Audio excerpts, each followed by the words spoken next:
মাঝে মাঝে বলেন সবে তো আলেম, সবে তো হুজুর, এই হুজুর এইটা বলে, ওই হুজুর ওইটা বলে, কাটটা মানতাম। বাবারে মানার জন্য আল্লাহ আপনার একটা বিবেক দিছে, মাপকাঠি দিয়া দিছে।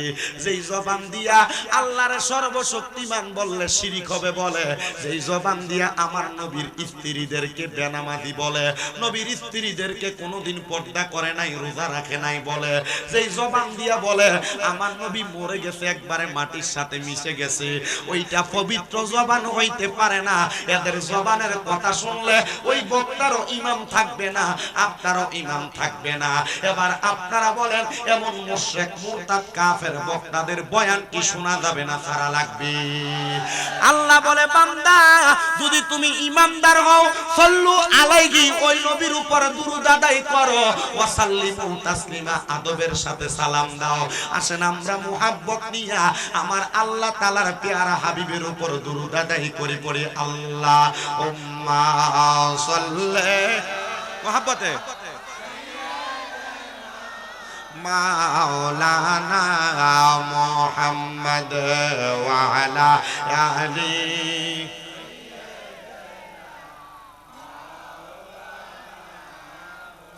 দয়াল নবীর ফসিনা মুবারক মেশকের চাইতে আরো সুগ্রাণ, সাহাবীরা আতর রূপে করতেন তাহা ব্যবহার। আল্লাহুম্মা, দাঁড়ায় থাক, আপনি ডাকেন কেন? আপনি বসেন, আপনি বসেন, ডাকেন না। মা وعلى آل سيدنا محمد الله الله الله إلا الله الله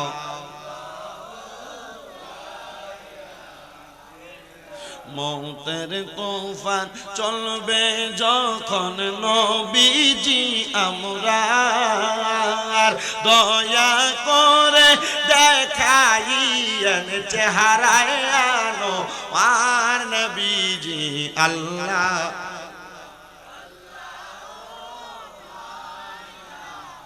ইল্লাহ আল্লাহ।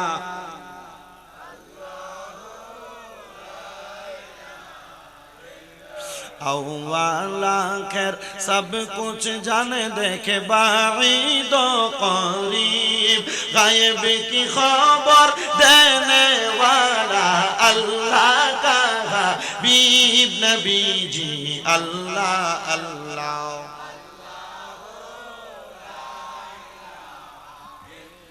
ओ अल्लाह अल्लाह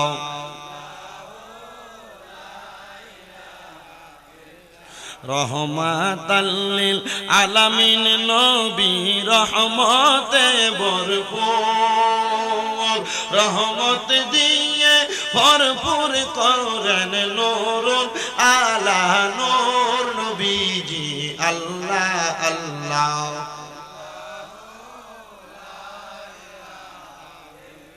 ओ अल्लाह अल्लाह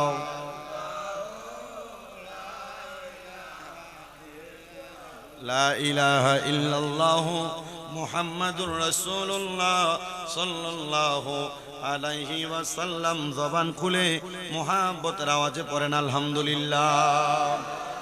উপস্থিত হাজিরিন, আজকের জান্নাতের বাগানের যিনি সম্মানিত সভাপতি বীর মুক্তিযোদ্ধা হাজী আবু বকর সিদ্দিক সাহেব, আজকের মাহফিলের সহ সভাপতি, আপনাদের ৭ নং সাহেবাবাদ ইউনিয়ন পরিষদের সম্মানিত সাবেক চেয়ারম্যান হাজী মোহাম্মদ ফরিদউদ্দিন লিলার সাহেব, বিশেষ করে আমার বামে যিনি উপস্থিত আছেন আমার ওস্তাদ সমতুল্য বাবাজান, আপনাদের ব্রাহ্মণপাড়া থানা আহলে সুন্নাত ওয়াল জামাতের সম্মানিত সভাপতি, বিশেষ করে আমার পূর্বে মূল্যবান তকরির করেছেন মাহফিলের প্রধান আকর্ষণকারী মোহাম্মদ আইয়ুব রেজাল কাদেরী সাহেব, আলোচনা করেছেন মাওলানা হাফেজ মঈনুদ্দিন হুসাইনি সহ, আজকের ইন্তজাম করেছেন বিশেষ তত্ত্বাবধান যারা করছেন সাহেবাবাদ দক্ষিণ পাড়া সমাজ উন্নয়ন সংগঠন সহ।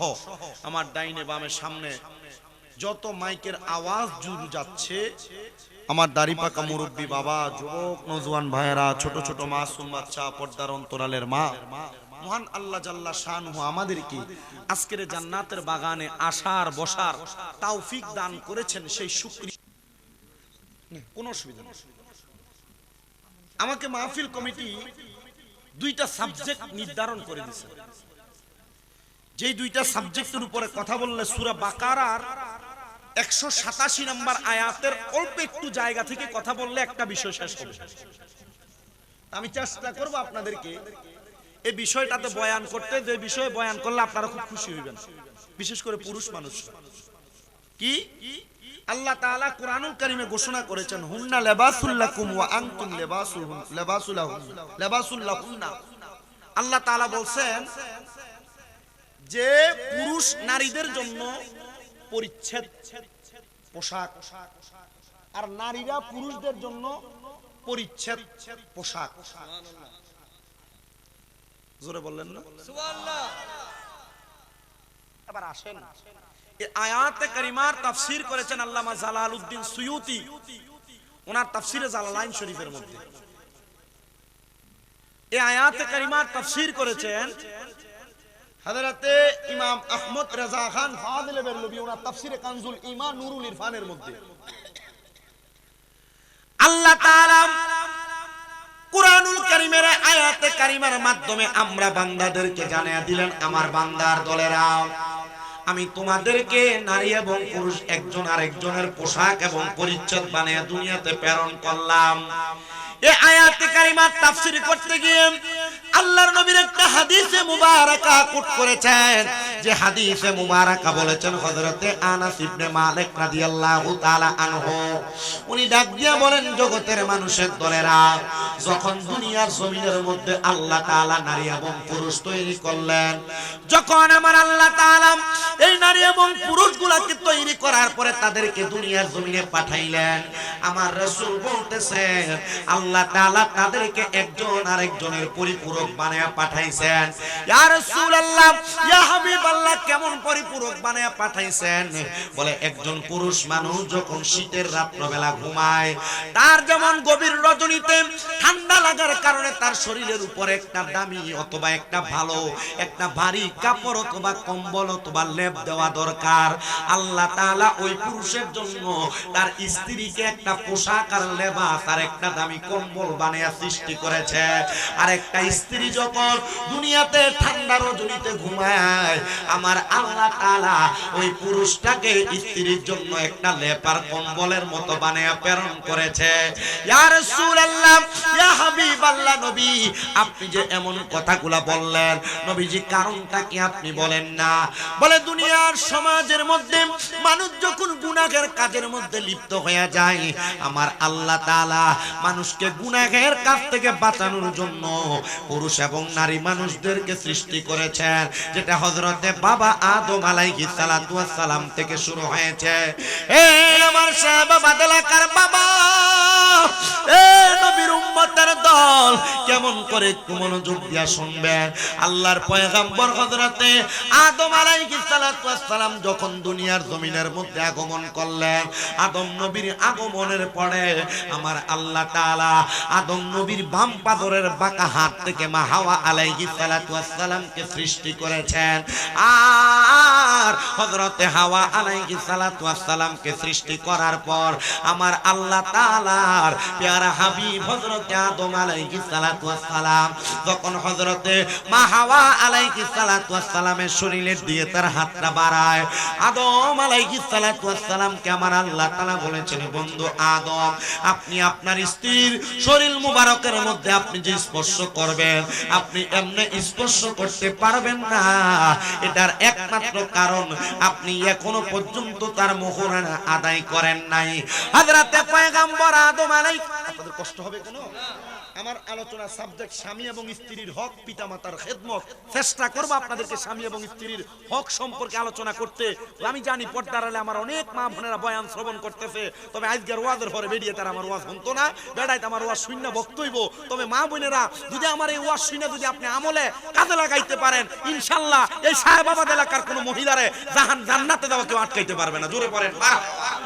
আমার আল্লাহর হাবিব হযরত আদম আলাইহিস সালাতু ওয়াস সালাম বলেন আমার আল্লাহ তাআলা আদেশ করেছেন যখন আমি হযরতে হাওয়া আলাইহিস সালাতু ওয়াস সালামের শরীরের মধ্যে স্পর্শ করব এমন টাইমে আমার আল্লাহ তাআলা জানায়া দেয় ও হযরতে আদম আলাইহিস সালাতু ওয়াস সালাম আপনি যদি মোহরানা আদায় না করেন আপনি হাওয়া আলাইহিস সালাতু ওয়াস সালামকে স্পর্শ করতে পারবেন না।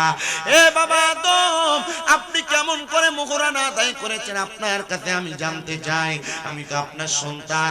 আদম আলাইহিস সালাতু ওয়াস সালাম কত রকমের কথাই তো বললেন, কিন্তু আমার আল্লাহ তাআলা বলেছেন আদম আপনি যখন জান্নাতের মধ্যে ছিলেন গো, জান্নাতের দরজার মধ্যে আর চৌকাঠের মধ্যে আপনি কি দেখেছেন? বলে আমি দেখেছি লা ইলাহা ইল্লাল্লাহ মুহাম্মাদুর রাসূলুল্লাহ সাল্লাল্লাহু আলাইহি ওয়াসাল্লাম। ও বাবা আরেকটা কথা আপনাদেরকে বলে দিয়ে যাই, আমি জানি আপনাদের বুড়িচং ব্রাহ্মণপাড়া এলাকায় অনেক মানুষ আছে, যে এলাকার অনেক জায়গার মধ্যে কত জায়গার মধ্যে খবরও পাইছি লা ইলাহা ইল্লাল্লাহ এবং মুহাম্মাদুর রাসূলুল্লাহ একসাথে লেখা শিরক হবে কত বলেছে, এমন অনেক জায়গায় হয়েছে আমি খবর পাইছি, ফেসবুকও দেখছি। সাবধান করবেন তাদেরকে বলবেন বেশি উপরের কোন ক্লাসের কিতাব পড়া লাগবে না, মাত্র মাদ্রাসায় যে আলিমের মধ্যে পড়ায় মেশকাতুল মাসাবি, ওই মেশকাতুল মাসাবির কিতাবুল ঈমান অধ্যায়ের মধ্যে হাদিস পড়তে গেলে তারা দেখবে লা ইলাহা ইল্লাল্লাহর সাথে মুহাম্মাদুর রাসূলুল্লাহ বড় বড় হাদিস বিশারদরা লিখেছেন। আর বর্তমানের মৌলভী সাহেবরা আলাদা করতে চায়, এরা আলেম না, এরা আলেম নামের জালেম, এদের থেকে আল্লাহ আমাদেরকে হেফাজত করেন। আদম আলাইহিস সালাতু ওয়াস সালাম বলে আল্লাহ ও আল্লাহ জান্নাতের মধ্যে আমি যতদিন পর্যন্ত বসবাস করেছি আমি দেখেছি জান্নাতের মধ্যে আপনার নামের পাশে একটা নাম, যেই নামটা হলো মুহাম্মাদুর রাসূলুল্লাহ সাল্লাল্লাহু আলাইহি ওয়াসাল্লাম।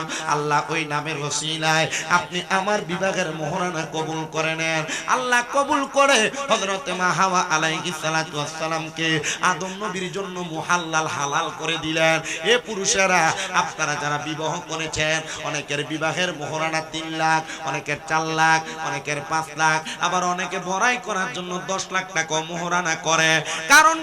কারণ কি কত সুন্দর বলে মোহরানা যদি বেশি না হয় কখনো যদি মেয়েটাকে ছেড়ে দেয় তাহলে মেয়েটার ভবিষ্যৎ কি হবে? বিসমিল্লাতে গলত, বিসমিল্লাতে কি আপনি বিবাহকে কঠিন করে ফেলছেন। কি করে ফেলছেন? কঠিন করে ফেলছেন। বেশি মোহরানা আপনি ছেলে যে পরিমাণ বেতন পায় মাসে বেতন পায় 20,000 টাকা, তা আপনি যে মোহরানা করলেন 5 লাখ টাকা, 3 বছর কামাই করে মোহরানা দিতে পারবো? কথা বলেন, দিতে পারবে? আপনাদের কাছে কষ্ট হইতেছে নাকি? আপনারা যদি বলেন যে জিকির আজকার করে গজল গায়ে আমি সময় শেষ করে দিতে পারবো। আমি গতকালকে মাহফিল করছি দেবিদ্দার ভুরির পার, যখন মাহফিল করছি তারা আমার এসএম সাবজেক্ট দিচ্ছে। আমি জানি আমার এমন 2-3টা ওয়াজ ফেসবুক এবং ইউটিউবের মধ্যে মহিলারা শোনে, পুরুষরা শোনে। আমি আর লেগে আগে দিয়ে জিজ্ঞেস করে রয়েছে বিষয়টা আমার কেডা দিছে, যে নাম কোন মিথ্যা নাম নেই ওই না, এটা যাক যেটা খুশি লাগছে এটা আর কোন যেত না, শেষ নাম হয়ে গেছে। তো আমি আপনাদেরকে যে কথা বলতেছি, আপনারা অধিক পরিমাণ মোহরানা নির্ধারণ করে বিবাহকে কঠিন করেছেন, আপনারা সন্তানদেরকে বিবাহ করাইতে চাচ্ছেন না। যদি আপনার এই পরিবারের মধ্যে বিবাহের মোহরানার পরিমাণ 50,000 টাকা, 1 লক্ষ টাকা হয়ে যাইতো, তাহলে একটা স্বাভাবিক বয়সের ছেলে বিবাহ করতে পারত। কিন্তু এখন মোহরানা বেশি হওয়ার কারণে ছেলেটাও বিবাহ করতে পারে না, আবার ছেলেটা বিবাহের কথা মুখেও আনতে চায় না। আবার এই বিবাহকে কঠিন করার কারণে আল্লাহর হাবিব আরো 1500 বছর আগে জানতেন। নবী আমার বলে যে এই বিবাহ যত সহজ ওই বিবাহ তত সুন্দর। এজন্য আমি মেয়েদের বাবাদেরকে বলবো আপনারা মেয়েটা নিয়ে ব্যবসা না কইরা মোহরানাটা একটু কমায়া দিবেন, দেখবেন মোহরানা কমাইলে আপনার মেয়েটা সুন্দর এবং শান্তিতে বসবাস করবে। আবার এই বেশি মোহরানার কারণে মেয়ের বাবাদের পাশে ছেলের বাবারা কিন্তু যৌতুক একটু বাড়ায়া চায়। যৌতুক নেওয়া এবং দেওয়া দুইটাই হারাম কাজ। এটা যৌতুকের মতো কর্মকাণ্ডের সাথে কখনো লিপ্ত হবেন না। রাহমাতুল লিল আলামিন নবী বলেন যেই বিবাহের মধ্যে তোমরা খরচকে কমায়া বিবাহকে সহজ করে দিবে, আল্লাহ তাআলার একজন না দুইজন না, আল্লাহ তাআলার অসংখ্য ফেরেশতারা তোমাদের জন্য রহমত দান করে দিবেন। জোরে বলেন সুবহানাল্লাহ। হযরত আদম আলাইহিস সালাম যখন মা হাওয়া আলাইহিস সালামকে মুহাল্লাল এবং হালাল হিসেবে পাইলেন, এবার আমার আল্লাহ তাআলার অনুমতি ক্রমে আদম আলাইহিস সালাম এবং মা হাওয়ার মিলন হয়ে গেল। আল্লাহ তাআলা হযরত আদম নবী এবং হাওয়া আলাইহিস সালামকে একজন একজন করে করে সন্তান দেন নাই। বর্তমান যমজ সন্তান যেমন হয়, আদম নবীর স্ত্রী মা হাওয়ার ঘরের মধ্য থেকে এমন ভাবে যমজ করে সন্তান জন্মগ্রহণ করত। একটা ছেলে সন্তান, একটা মেয়ে সন্তান। প্রথম ছেলের সাথে দ্বিতীয় মেয়ের সঙ্গে বিবাহ, আর দ্বিতীয় ছেলের সাথে প্রথম মেয়ের বিবাহ হয়তো আদম নবীর জামানার মধ্যে। ঠিক তেমন ভাবে বিবাহ বন্ধন হয়। কিন্তু হযরতে আদম পয়গম্বরের যখন প্রথম সন্তান এবং দ্বিতীয় সন্তানের বিবাহ হবে, তখন কিন্তু একটা দ্বন্দ্বের সৃষ্টি হয়েছিল। দ্বন্দ্বটা কোনো সাধারণ দ্বন্দ্ব নয় রে মুসলমান ইমামদার। আদম নবীর বড় সন্তান, যে সন্তানটা দুনিয়ার জমিনের মধ্যে থাকা অবস্থায় এই যে আমাদের সন্তান কালো এবং সুন্দর হয়, আল্লাহ তাআলা পৃথিবীর সৃষ্টি জগতের প্রথম থেকে সুন্দর এবং কালো সন্তান জন্ম দেওয়া নির্ধারণ করে রাখছেন। তো আদম আলাইহিস সালামের কালো সন্তানটার ভাগে দ্বিতীয় কন্যা সন্তানটা সুন্দর সন্তান পড়ার কারণে তারা দুই ভাইয়ের মাঝে দ্বন্দ্ব সৃষ্টি হয়ে যায়।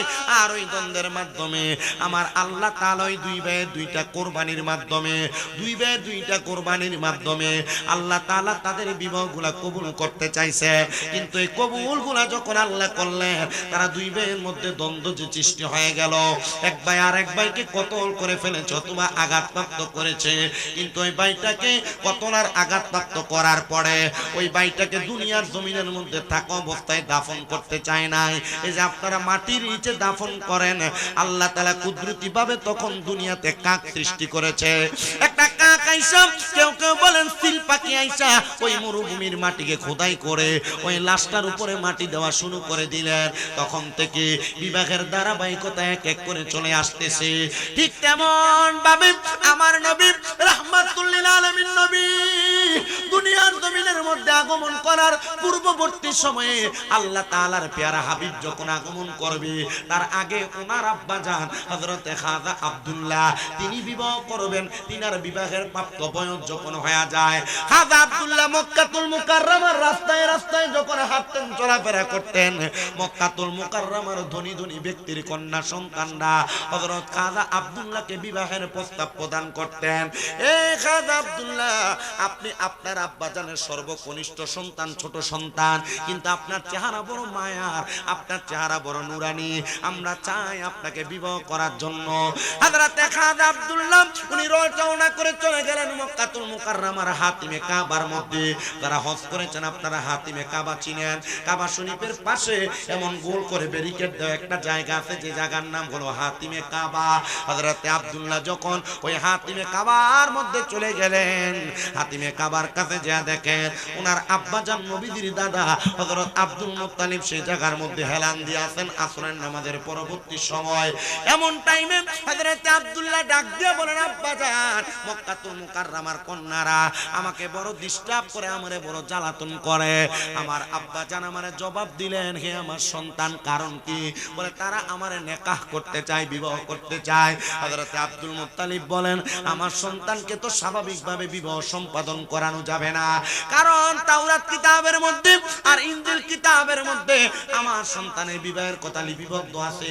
আমার সন্তান এমন একজন মহিলার সঙ্গে বিবাহ বন্ধনে আবদ্ধ হবে, যেই মহিলাটার রেহেমের মধ্য থেকে আখিরি জামানার পয়গম্বর মুহাম্মাদুর রাসূলুল্লাহ সাল্লাল্লাহু আলাইহি ওয়াসাল্লাম আগমন করবে। জোরে পড়েন সুবহান। আমার মুসলমান ইমামদার, এ নবীর উম্মতের দল, যখন আমার নবীর আব্বাজানের বিবাহের কথা ওনার আব্বাজান চিন্তা করলেন, হযরত আব্দুল মুত্তালিব বলেন, আমি আমার সন্তানকে বিদায় দিয়া আমি মক্কার ঘরের সামনে বসে বসে চিন্তা করতে লাগলাম। আপনারা বলেন, সকল রকমের চিন্তা এবং টেনশন থেকে উদ্ধার করতে পারে একজন, তিনি কি? ওই আল্লাহ কেমনে উদ্ধার করে? এমন টাইমে হযরত আব্দুল মুত্তালিবের সামনে ওনার একজন খাস দোস্ত ছিল, যার নাম হযরত ওহাব যখন আগমন করলেন, আয়েশা ডাক দিয়া বলে, বলেন দোস্ত গো আপনি কেন এমন ভাবে হতাশাগ্রস্ত দেখা যায় কেন? আপনার মুখের মধ্যে কপালের মধ্যে ফসিনা চিকন চিকন ঘাম দেখা যায়। হযরত আব্দুল মুত্তালিব বলেন ওগো হাবজুহরি আমি চিন্তা করি আমার সন্তান আব্দুল্লাহর নিয়ে তার বিবাহের জন্য। বলে কারণ কি? বলে আমার সন্তান প্রাপ্তবয়স্ক তার বিবাহ দেওয়া লাগবে।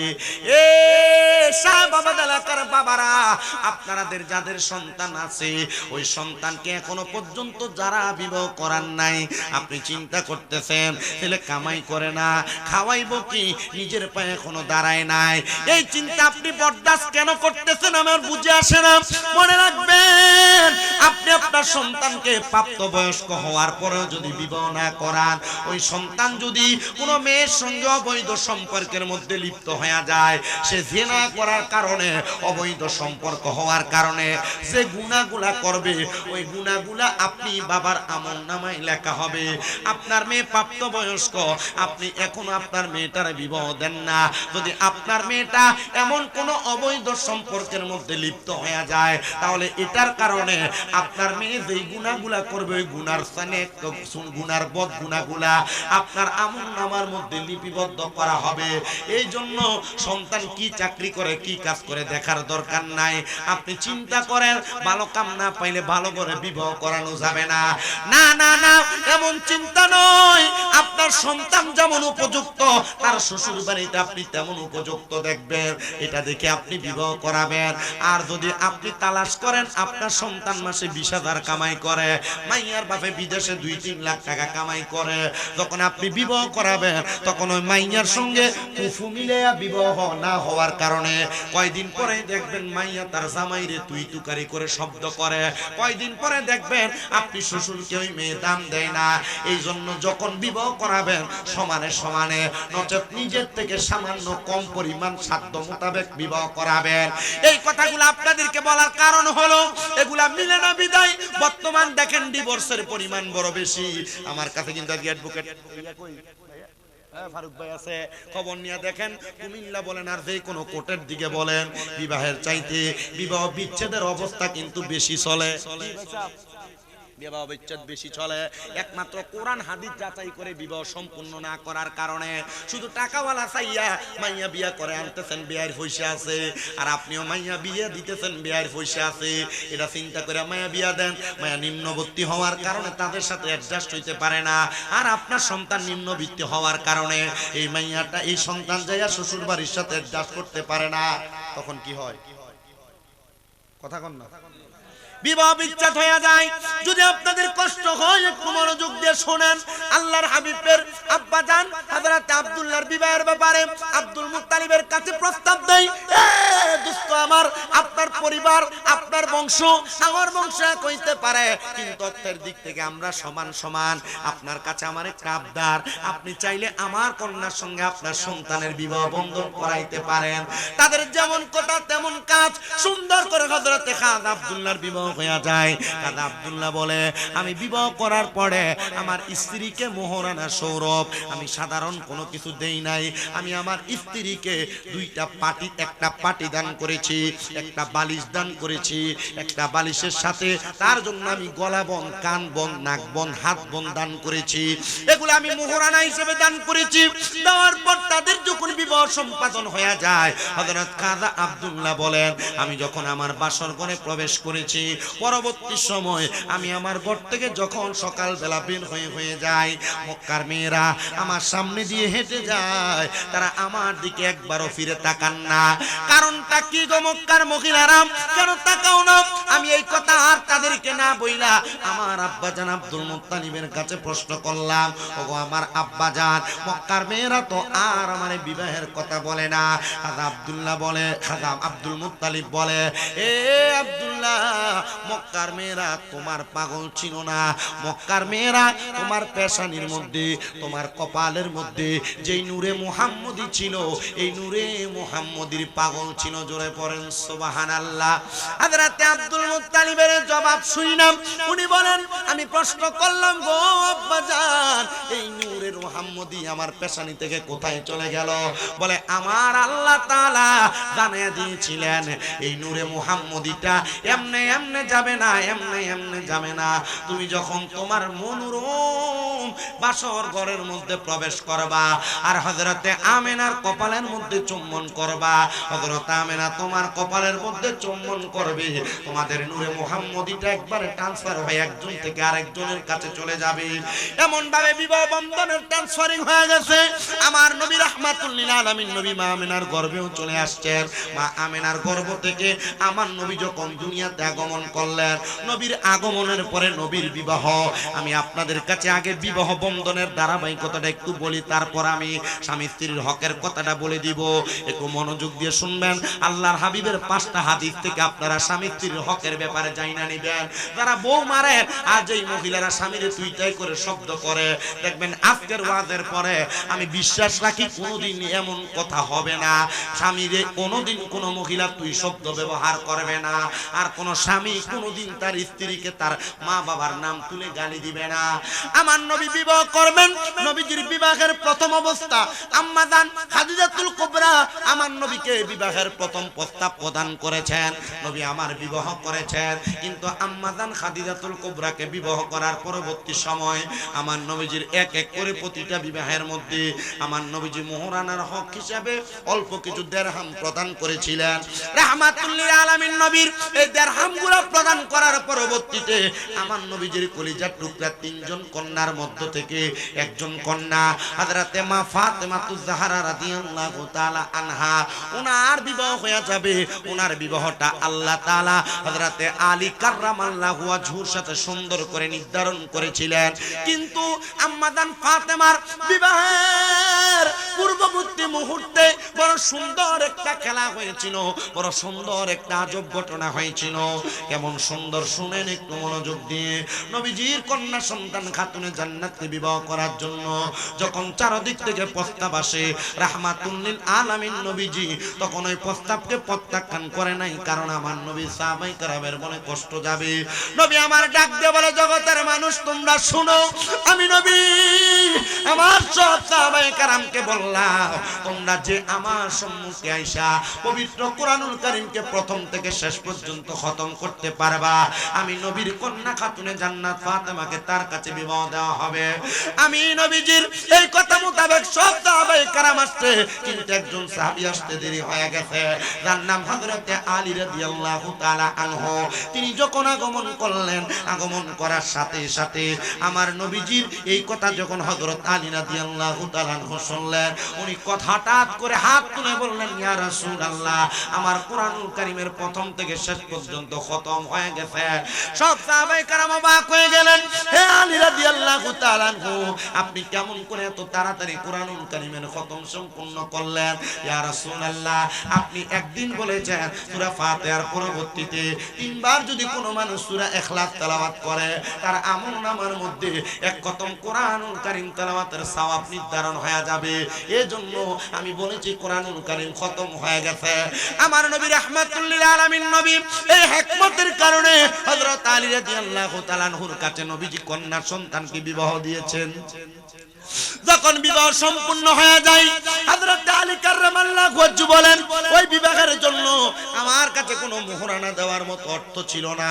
এমন টাইমে হযরত আলী রাদিয়াল্লাহু তাআলা আনহু আমার নবী রাহমাতুল লিল আলামিন নবীর ইসলামের তৃতীয় খলিফা হযরত ওসমান জিন নুরাইন রাদিয়াল্লাহু তাআলা আনহু ওনার হাতের তরবারিটা হাদিয়া হিসেবে দিয়ে দিয়েছেন। বলেন সুবহানাল্লাহ। আলী রাদিয়াল্লাহু তাআলা আনহু হযরত ওসমান জিন নুরাইনের হাতের তরবারিটা নিয়া উনি ওই তরবারিটা বাজারে বিক্রি করে বিবাহের মাল সামানগুলা ক্রয় করেছেন, আর এগুলা খাতুনে জান্নাত ফাতেমাকে তার মোহরানার হক হিসেবে আদায় করেছেন। ও বন্ধু, শুধু মোহরানার হক হিসেবে আদায় করেন নাই, আমার নবী বলেন আমার খাতুনে জান্নাত ফাতেমার বিবাহের মধ্যে আমার নবীজি ওনার কন্যাকে একটা দুইটা না 11টা আইটেম হাদিয়া হিসেবে দান করেছেন। জোরে বলেন সুবহানাল্লাহ। এ মুসলমানেরা শোনো, একটু মনোযোগ লাগায়া। এবার খাতুনে জান্নাত ফাতেমাতুজ জাহরা আর ইসলামের চতুর্থ খলিফা মাওলা আলীর সংসার থেকে আবার আপনাদের শিক্ষা হবে। রাহমাতুল লিল আলামিন নবীজি কখনো খাতুনে জান্নাতের মন বেজার দেখতে পছন্দ করতেন না, আবার আলী রাদিয়াল্লাহু তাআলা আনহুর মন বেজারও পছন্দ করতেন না। খাতুনে জান্নাত ফাতেমাতুজ জাহরা রাদিয়াল্লাহু তাআলা আনহুমা ওনাদের পরিবারের মধ্যে দ্বন্দ্ব সৃষ্টি হইতো, ঝগড়া হইতো। আর আল্লাহর নবীর কাছে যখন খাতুনে জান্নাত কান্না করতে করতে যাইতেন, আমার নবী খাতুনে জান্নাত মা ফাতেমার দিকে তাকায়া তাকায়া মুস্কি মুস্কি হাসতেন। খাতুনে জান্নাত ফাতেমাতুজ জাহরা আমার নবীরে প্রশ্ন করতেন, ইয়া রাসূলুল্লাহ, আপনি যে হাসতেছেন আপনি তো জানেন আমি কেন কান্না করে আপনার ঘরের মধ্যে হাজির হয়েছি। নবী আমার বলে, ফাতেমা, কোন স্বামী স্ত্রীর মাঝে যখন সামান্য পরিমাণ দ্বন্দ্বের সৃষ্টি হয়, আল্লাহ তাআলা ওই দ্বন্দ্বের মাঝে ঝগড়ার মাঝে রহমত নাজিল করে দেয়। আর আপনি বেডি ফিডেন বউ মারেন, মারে না, একটু কিছু দেরি হইলে গালে শটকোনা লাগা। নবীজির এক নাম্বার হাদিস মুবারক, নবী আমার বলেন, তোমরা তোমাদের স্ত্রীদের গালের মধ্যে আঘাত করো না ইয়া রাসূলুল্লাহ। কেন? বলে, তোমাদের স্ত্রী তোমাদের কাছে সাময়িক সময়ের মেহমান মাত্র। আমি আল্লাহর হাবিব বললাম, আল্লাহ তাআলা আল্লাহর মেহমানকে আবার আল্লাহর কাছে ফিরে আনিয়া যাবি। জোরে সরে পড়ি সুবহানাল্লাহ। দুই নাম্বার, তোমরা কখনো তোমাদের স্ত্রীদের মা বাবার নাম তুলে গালি দিবা না। আপনারা এটাই বেশি করেন, অমুকের জি, অমুকের জি, অমুকের জি বলে বলে আপনারা গালিগালাজ করেন। আল্লাহর নবী বলেন, তোমরা তোমাদের স্ত্রীদের মা বাবার নাম ধরে গালি দিবা না। আমার নবী বলতেছেন, কেন জানো? কারণ আমি নবী হইলাম মহিলাদের বাবা। ও বাবা, আপনি যে মহিলাদেরকে আপনার স্ত্রীকে মা বাবার নাম তুলে গালি দেন, তাহলে আপনি চিন্তা করেন, আমার নবী যদি মহিলাদের বাবা হয়, ওই গালিটা আমার নবীর উপরে যায় পড়ে। নবীরে গালি দিয়া, নবীরে কষ্ট দিয়ে আপনি হিকমতের মাধ্যমে নাজাত পাবেন, এটা কখনোই হতে পারে না। এবার আপনারা বলেন, স্ত্রীকে মারা, আঘাত করা, স্ত্রীকে গালি দেওয়া, এটা কি কোরআন সুন্নাহ কি বহির্ভূত না কোরআন সুন্নাহর ভিতরে আছে? বহির্ভূত। কোরআন সুন্নাহ বলে না তোমরা তোমাদের স্ত্রীদেরকে মারবে না, আঘাত করবে না, গালে থাপ্পড় দিবে না, মা বাবার নাম তুলে গালি দিবে না। ও মা বোনেরা, আপনার স্বামী আপনাকে আঘাত করে, আপনার স্বামী আপনাকে মারে, কিন্তু আপনি মাঝে মাঝে আপনার স্বামীকে তুই তুকারি করে শব্দ করেন, আপনি মাঝে মাঝে আপনার স্বামীর সাথে সাথে আপনি তর্ক করেন। আবার অনেক মহিলারা তাদের স্বামী তাদেরকে আঘাত করার পরে উল্টা তাদের স্বামীর গায়ে আঘাত করে। আবার বর্তমান যুগের মহিলা যদি হয়, আঘাত করা লাগে না, রাত্রেবেলা ঘুমানোর সময় বিছানা আলাদা করে শুয়ে থাকে, অন্যদিকে ফিরা শুয়ে থাকে, মাঝখানে কোলবালিশ ব্যবহার করে, মাঝখানে সন্তান ব্যবহার করে। আরে অন্য সময় স্বামী স্ত্রী দুইজন একসাথে শুইতেন, সন্তানকে এক সাইডে রাখতেন, কিন্তু সন্তানকে মাঝখানে দিয়া দেয়।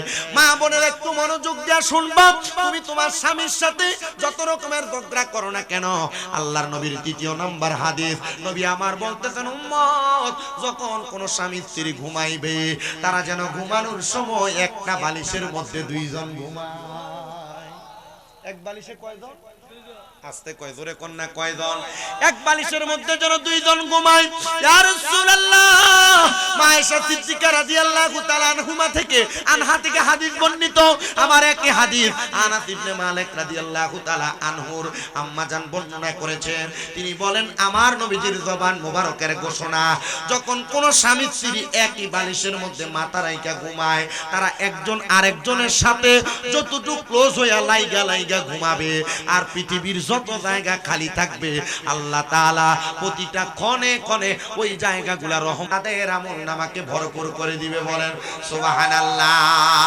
এ মুসলমান ইমানদাররা, রাহমাতুল লিল আলামিন নবী বলেন, উম্মত, শুধু তাই নয়, তোমরা শুনে রাখো, দুনিয়ার জমিনের মধ্যে কোন স্বামী যদি তার স্ত্রীর দিকে তাকায়া, আর কোন স্ত্রী যদি তার স্বামীর দিকে তাকায়া মুস্কি হাসিও দেয়, অথবা দাঁত দেখায়া হাসিও দেয়, ওই হাসির মাঝখানে মাঝখানে আল্লাহ তাআলা অসংখ্য পরিমাণ ফেরেশতার জন্ম দেন, ফেরেশতা তৈরি করেন। ইয়া রাসূলুল্লাহ, কারণ কি? এদের হাসির মধ্যে কি এমন আছে? বলে যখন তারা হাসে জান্নাতের হুরেরা হাসে, যখন কোন স্বামীর দিকে তাকায় স্ত্রী হাসে, জান্নাতের হুরেরা হাসে। আর বর্তমান যুগে অনেক মহিলারা স্বামী মোবাইলটা ধরতে যদি একটু লেট হয়ে যায়, বাড়িতে গেলে আর এই বেডির মুখের দিকে সাউন্ড যায় না। কি কথা বলেন না? আছে নাই? এ বাবা, এ আমার পর্দার অন্তরালের আম্মুজিরা, আমি আপনাদের সতর্কতার ব্যাপারে বলি, আপনার এই ব্যাপারে বড় সাবধান হয়ে যাবেন। তবে আমরা পুরুষ মানুষ যে এত ভালো মানুষ এটাও কিন্তু না। কেন না? কেন না? কেন না? একটু শুনেন বাবা, পুরুষ মানুষ যদি আমরা ভালো হইতাম, আমরা মহিলাদেরকে মারতাম না। আমরা যদি ভালো হইতাম, আমরা তাদের মা বাবার নাম তুলে গালি দিতাম না। আমরা তার বাবার বাড়ির কোনো বিষয়ে খোঁটা প্রদান করতাম না।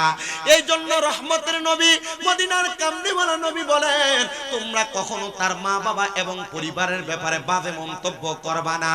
এবার মহিলারা, তাদের একটু দায়িত্ব আছে, তারাও তো পালন করার দরকার। অনেক মহিলারা রাত্রবেলা আরামে ঘুমায়। নবী আমার ঘোষণা করতেছেন, উম্মত, দুনিয়ার মহিলা যারা আছো, তোমরা কখনো তোমাদের স্বামী বাড়িতে প্রবেশ করার আগে ঘুমাইবা না। ইয়া রাসূলুল্লাহ, কেন? বলে কারণ হলো, কোন মহিলা যদি ঘুমানোর পূর্ববর্তী মুহূর্তে তার স্বামীকে খুশি করে ঘুমায়, আল্লাহ তাআলা ওই মহিলার জন্য জান্নাতের মধ্যে বালাখানার ব্যবস্থা রাখে, জান্নাতি বালাখানা। আরে মহিলা নিজে ঘুমায়, জামাই রাত্রবেলা ঘরে আসলে নিজে তরকারি গরম করে ভাত খাওয়া লাগে। আপনারা কথা বলেন না? আছে না নাই?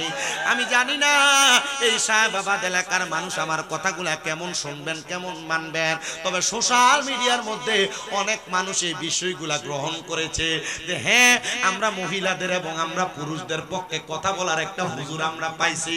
অনেক প্রবাসীরা মাঝে মাঝে বিচার দেয়, হুজুর আমি বিদেশে থাকি, আমার স্ত্রীকে আমি ফোন করার পরই কলের মধ্যে আমি ব্যস্ত পাই। হুজুর আমি বিদেশে থাকি, আমার স্ত্রীকে যদি বলি তুমি ঘর থেকে বের হয়ো না, আমার স্ত্রী বের হয়ে যায়, আমার অনুমতির চিন্তা করে না। হুজুর আমার স্ত্রীর কাছে আমি সম্পদ টাকা পয়সা যা আছে আমি তা দিয়ে দিয়েছি, কিন্তু আমার স্ত্রী আমি প্রবাসে থাকার কারণে আমি কোনো কথা বললে আমার কথাকে পরোয়া করে না। এবার মা বোনদেরকে বলছি, আপনাদেরকে বলছি, এতক্ষণ স্বামীদের ব্যাপারে বলেছি, এবার আপনাদের সতর্কতার জন্য বলছি। নবী আমার বলে, কোনো মহিলা তার স্বামীর অনুমতি ছাড়া বাবার বাড়িতেও যাইতে পারবে না। আর সাহাবাদের মহিলারা স্বামী যদি ঘুমন্ত অবস্থায় থাকে, সকাল 10টার আগে বুড়িচং বাজার, বামুনপাড়া বাজার ঘুরে চলে আসে, জামাই টেরও হয় না। প্রতি বৃহস্পতি শুক্রবার যদি ওই মহিলাকে ফুচকা চটপটি খাইতে বিভিন্ন জায়গায় যাইতে না দেয়, মহিলা রাগ করে থাকে। এ মহিলারা, আপনাদের সতর্কতার জন্য বলছি, রহমতের নবীর ঘোষণাটা মানার চেষ্টা করবেন, রহমতের নবীর ঘোষণাটা মানার চেষ্টা করবেন। আল্লাহর হাবিব মুহাম্মদুর রাসূলুল্লাহ সাল্লাল্লাহু আলাইহি ওয়াসাল্লাম বলে, কোন মহিলা যদি তার স্বামীর অবাধ্য হয়ে যায়, তার স্বামীকে নারাজ করে ইন্তেকাল করে, তাহলে ওই মহিলার জান্নাতে যাওয়া কষ্টকর হয়ে যাবে। ইয়া রাসূলুল্লাহ, কেন গো আপনি মহিলাদের ব্যাপারে আরো কিছু সতর্ক বার্তা প্রদান করেন না? আমার নবী রাহমাতুল লিল আলামিন নবী বলেন, একটা মহিলা 4টা কাজ যদি দুনিয়াতে করে, ওই মহিলা কবরে যাওয়ার পর জান্নাতি। আর এই 4টা কাজের মধ্যে একটা কাজ হলো স্বামীকে খুশি রাখা, স্বামীর আদেশ মান্য করা। কিন্তু মা বোনেরা স্বামীর আদেশ মানবে দূরের কথা, তারা তাদের মতো করে চলাফেরা করে, তারা তাদের মতো করে সংসার চালায় না গো মা। আপনারা যারা স্বামীর কথার উপরে কথা বলেন, স্বামীকে ধমক দেন, স্বামীর কথা ছাড়া ওয়ার্ডার ছাড়া আপনারা বাইরে চলে যান, আপনারা যারা স্বামীর অনাকাঙ্ক্ষিত অনুপস্থিতিতে অন্যদের সাথে কথা বলেন, এই ব্যাপারে আপনি সাবধান হবেন। আপনি যদি আপনার স্বামীর ইচ্ছার বাহিরে অন্য কোনো পুরুষের সঙ্গে কথা বলেন, তাহলে আপনি দায়ুসে রূপান্তর হয়ে যাবেন, আপনি জাহান্নামীদের কাতারে থাকবেন। এই জন্য সব মা বোনদেরকে বলবো, আপনারা একটু পর্দা মেনটেন করে চলবেন। যদি পর্দা মেনটেন করে চলে, তাহলে কোনোদিন ওই পরিবারে অশান্তি আসবে কিনা সন্দেহ আছে।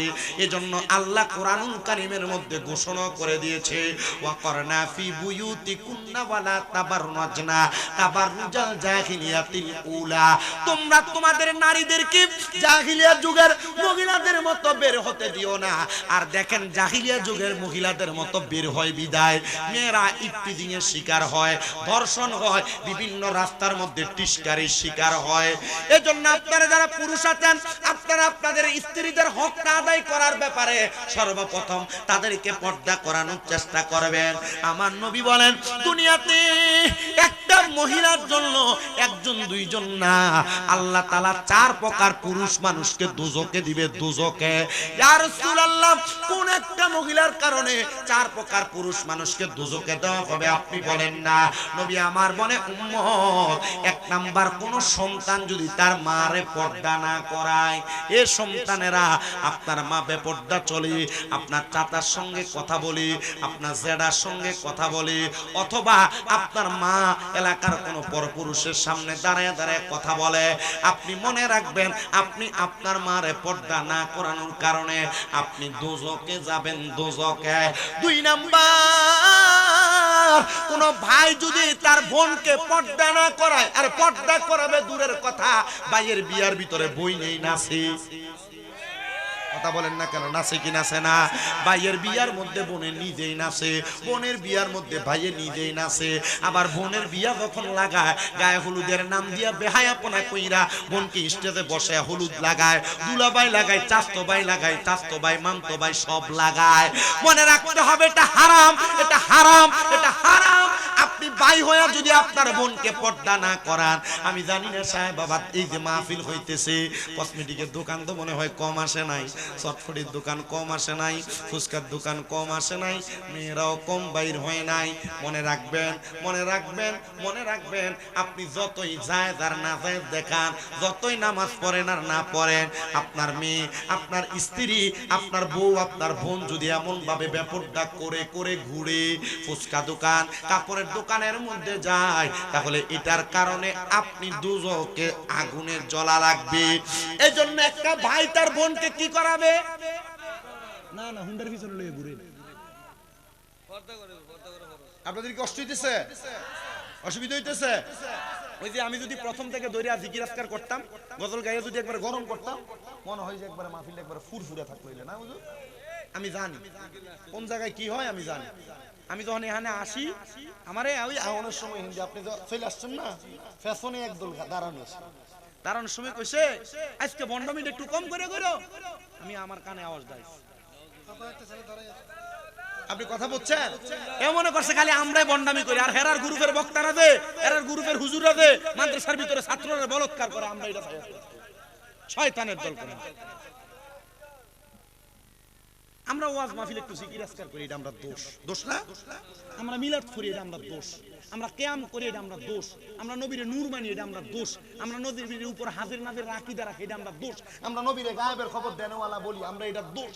বাবারে, সব দোষ যদি আমরা রয়, তো দুনিয়ার সব জাহান্নামী এই সুন্নিরারে আল্লাহ বানাইয়া, আল্লাহ তোরারে জান্নাতে দেখ। আমরা আল্লাহর কাছে কম, আল্লাহ দুনিয়ার সব মানুষরে জান্নাতি বানানোর লাগা আমরা যদি নবী নূর মাইনা বন্ধ হই, হাজির ও নাজির আকীদা রেখে বন্ধ হই, গায়েবের খবর দেনওয়ালা মাইনা বন্ধ হই, মিলাদ কিয়াম করে বন্ধ হই, আল্লাহ আমরা বন্ধ, এরা বালা রাখো, আল্লাহ গজব দিও না, হেদায়েত দিও।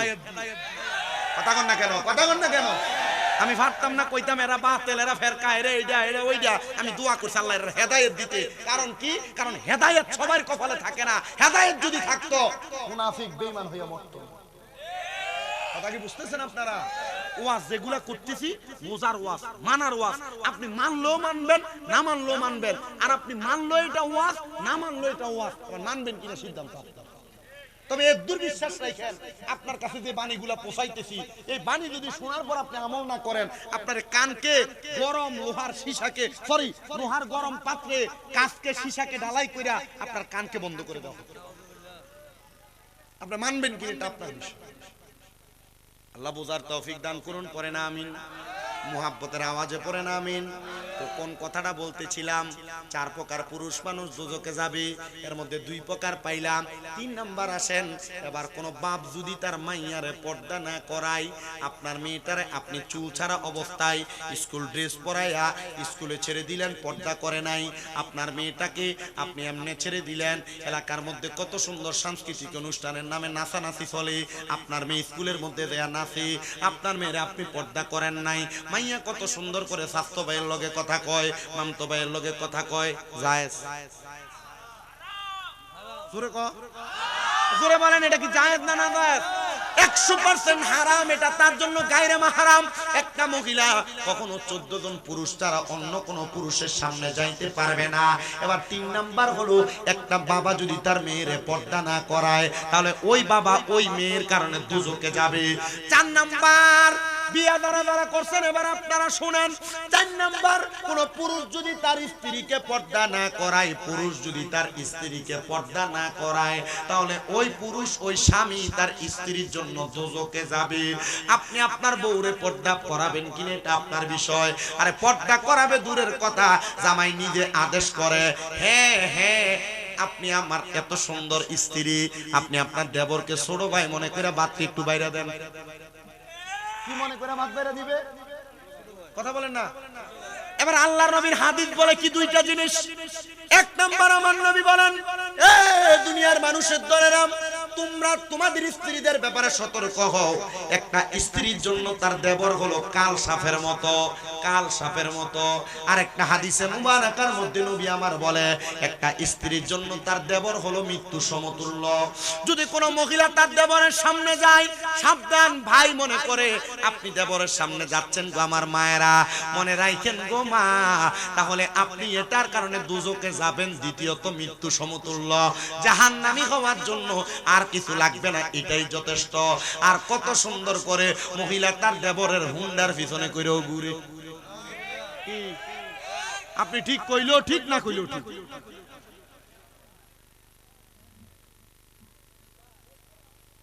আমি যে মাইক ধরছি 1 ঘন্টার উপর হইছে না, 1 ঘন্টা 11 মিনিট চলে, বেশি চলে, 1 মিনিট বেশি। কিন্তু আমি যে কথা বলতেছি আপনাদের কাছে কি কথাগুলো অগ্রহণযোগ্য মনে হচ্ছে?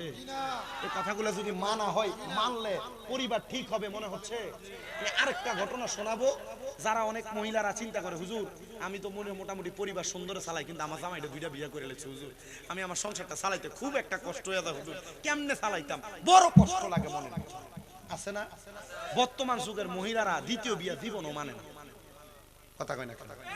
দ্বিতীয় বিয়ে জীবনও মানে না। মহিলারা চিন্তা করে, আমার জামাইরে আমি আরেক বেটির কাছে বিয়ে দিতাম, আমার লগের 1 বেটা 2 বিয়ে করছে। কয় বিয়া? কথা কয় না। কয় বিয়া করছে? 2 বিয়া। এখন মাশাআল্লাহ এ বেটা সব সময় ছোট বউয়ের কাছে থাকে, তো বড় বউ আর এ বেটারে খায় না, খায় না বিদায় বড় বউ এখন বুদ্ধি কইরা সিস্টেম করছে যে এ বেটার কাছে বারবার কয়, তুমি চাইলে আরেকটা বিয়ে করতে। এখন বেটি চিন্তা করছে, বিয়া দিয়ে তার আরেকটা করছে, তার যদি আমি বিচার করতে পারছি না, আরেকটা বিয়ে করে দিয়ে তার মাথায় আরেকটা টেনশন উঠে দিল। আচ্ছা যদি সামর্থ্য থাকে 2টা বিয়ে কি জায়েজ না না জায়েজ? আস্তে কয় দিন। আল্লাহ কুরআনুল কারীমে যখন বিয়ার কথা কইছে, শুরুই করছে মাসনা সুলাসা ও রুবা।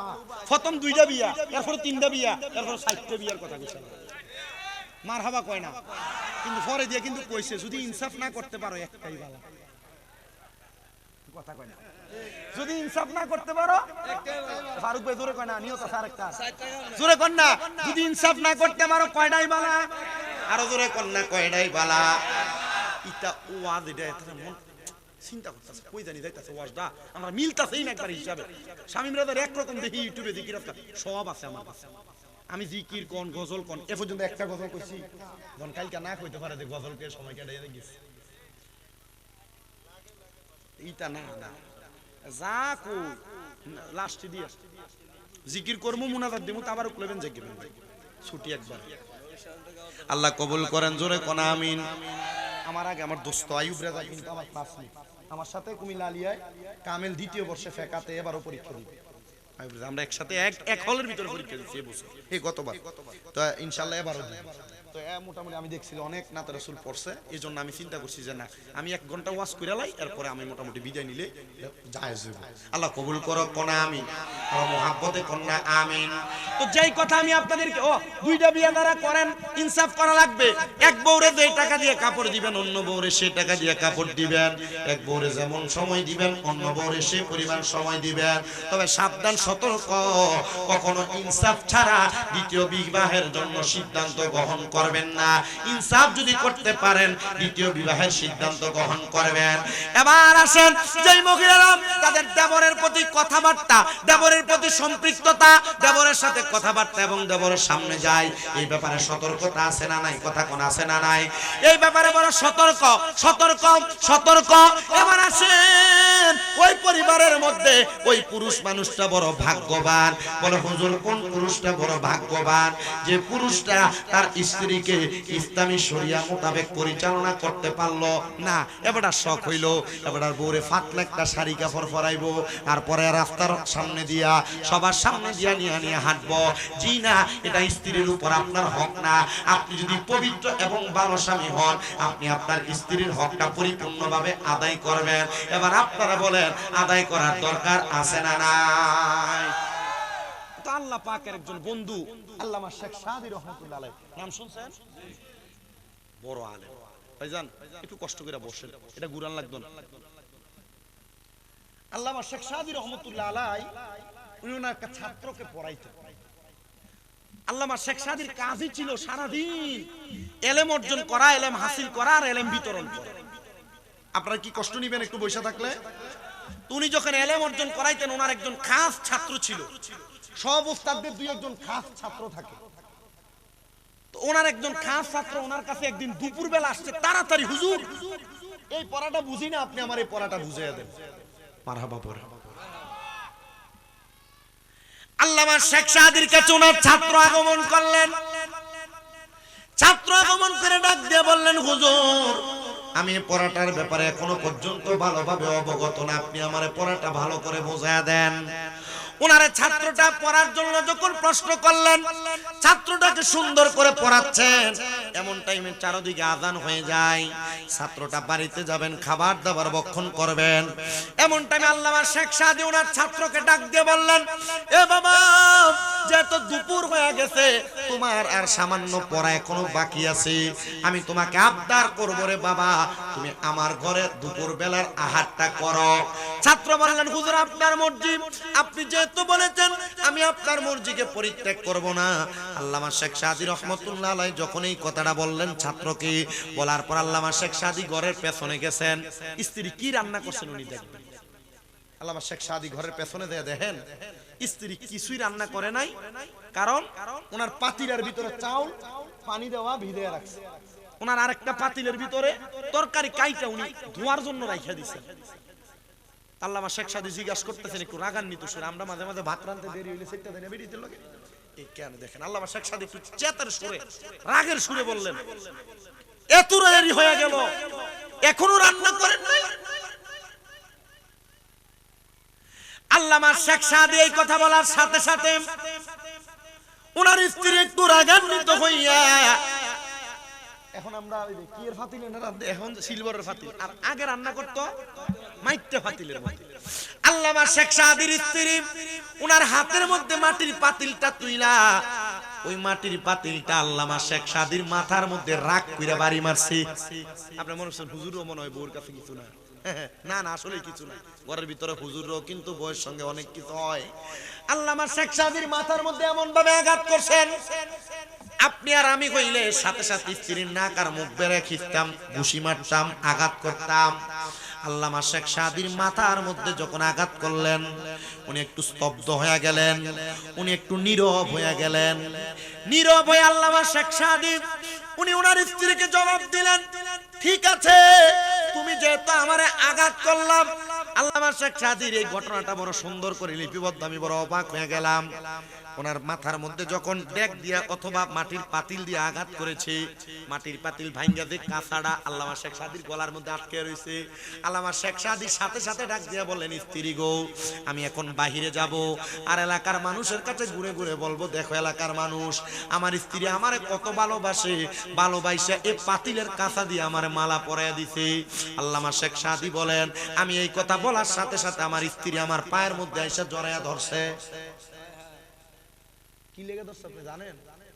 বেশি চিন্তা করছে, এখন যদি মানুষের কাছে এই কথা বলে, আমার স্বামীর পুরো শরীরের ভিতরে আগের তরকারিগুলা, ডেগের মধ্যে যেগুলা রাখছি, এই তরকারিগুলা, পানিগুলা, আমার স্বামী এই কথা বললে মানুষ বুঝে যাবো মনে হয় আমি এই পাতিল দিয়ে তারা আঘাত করছি।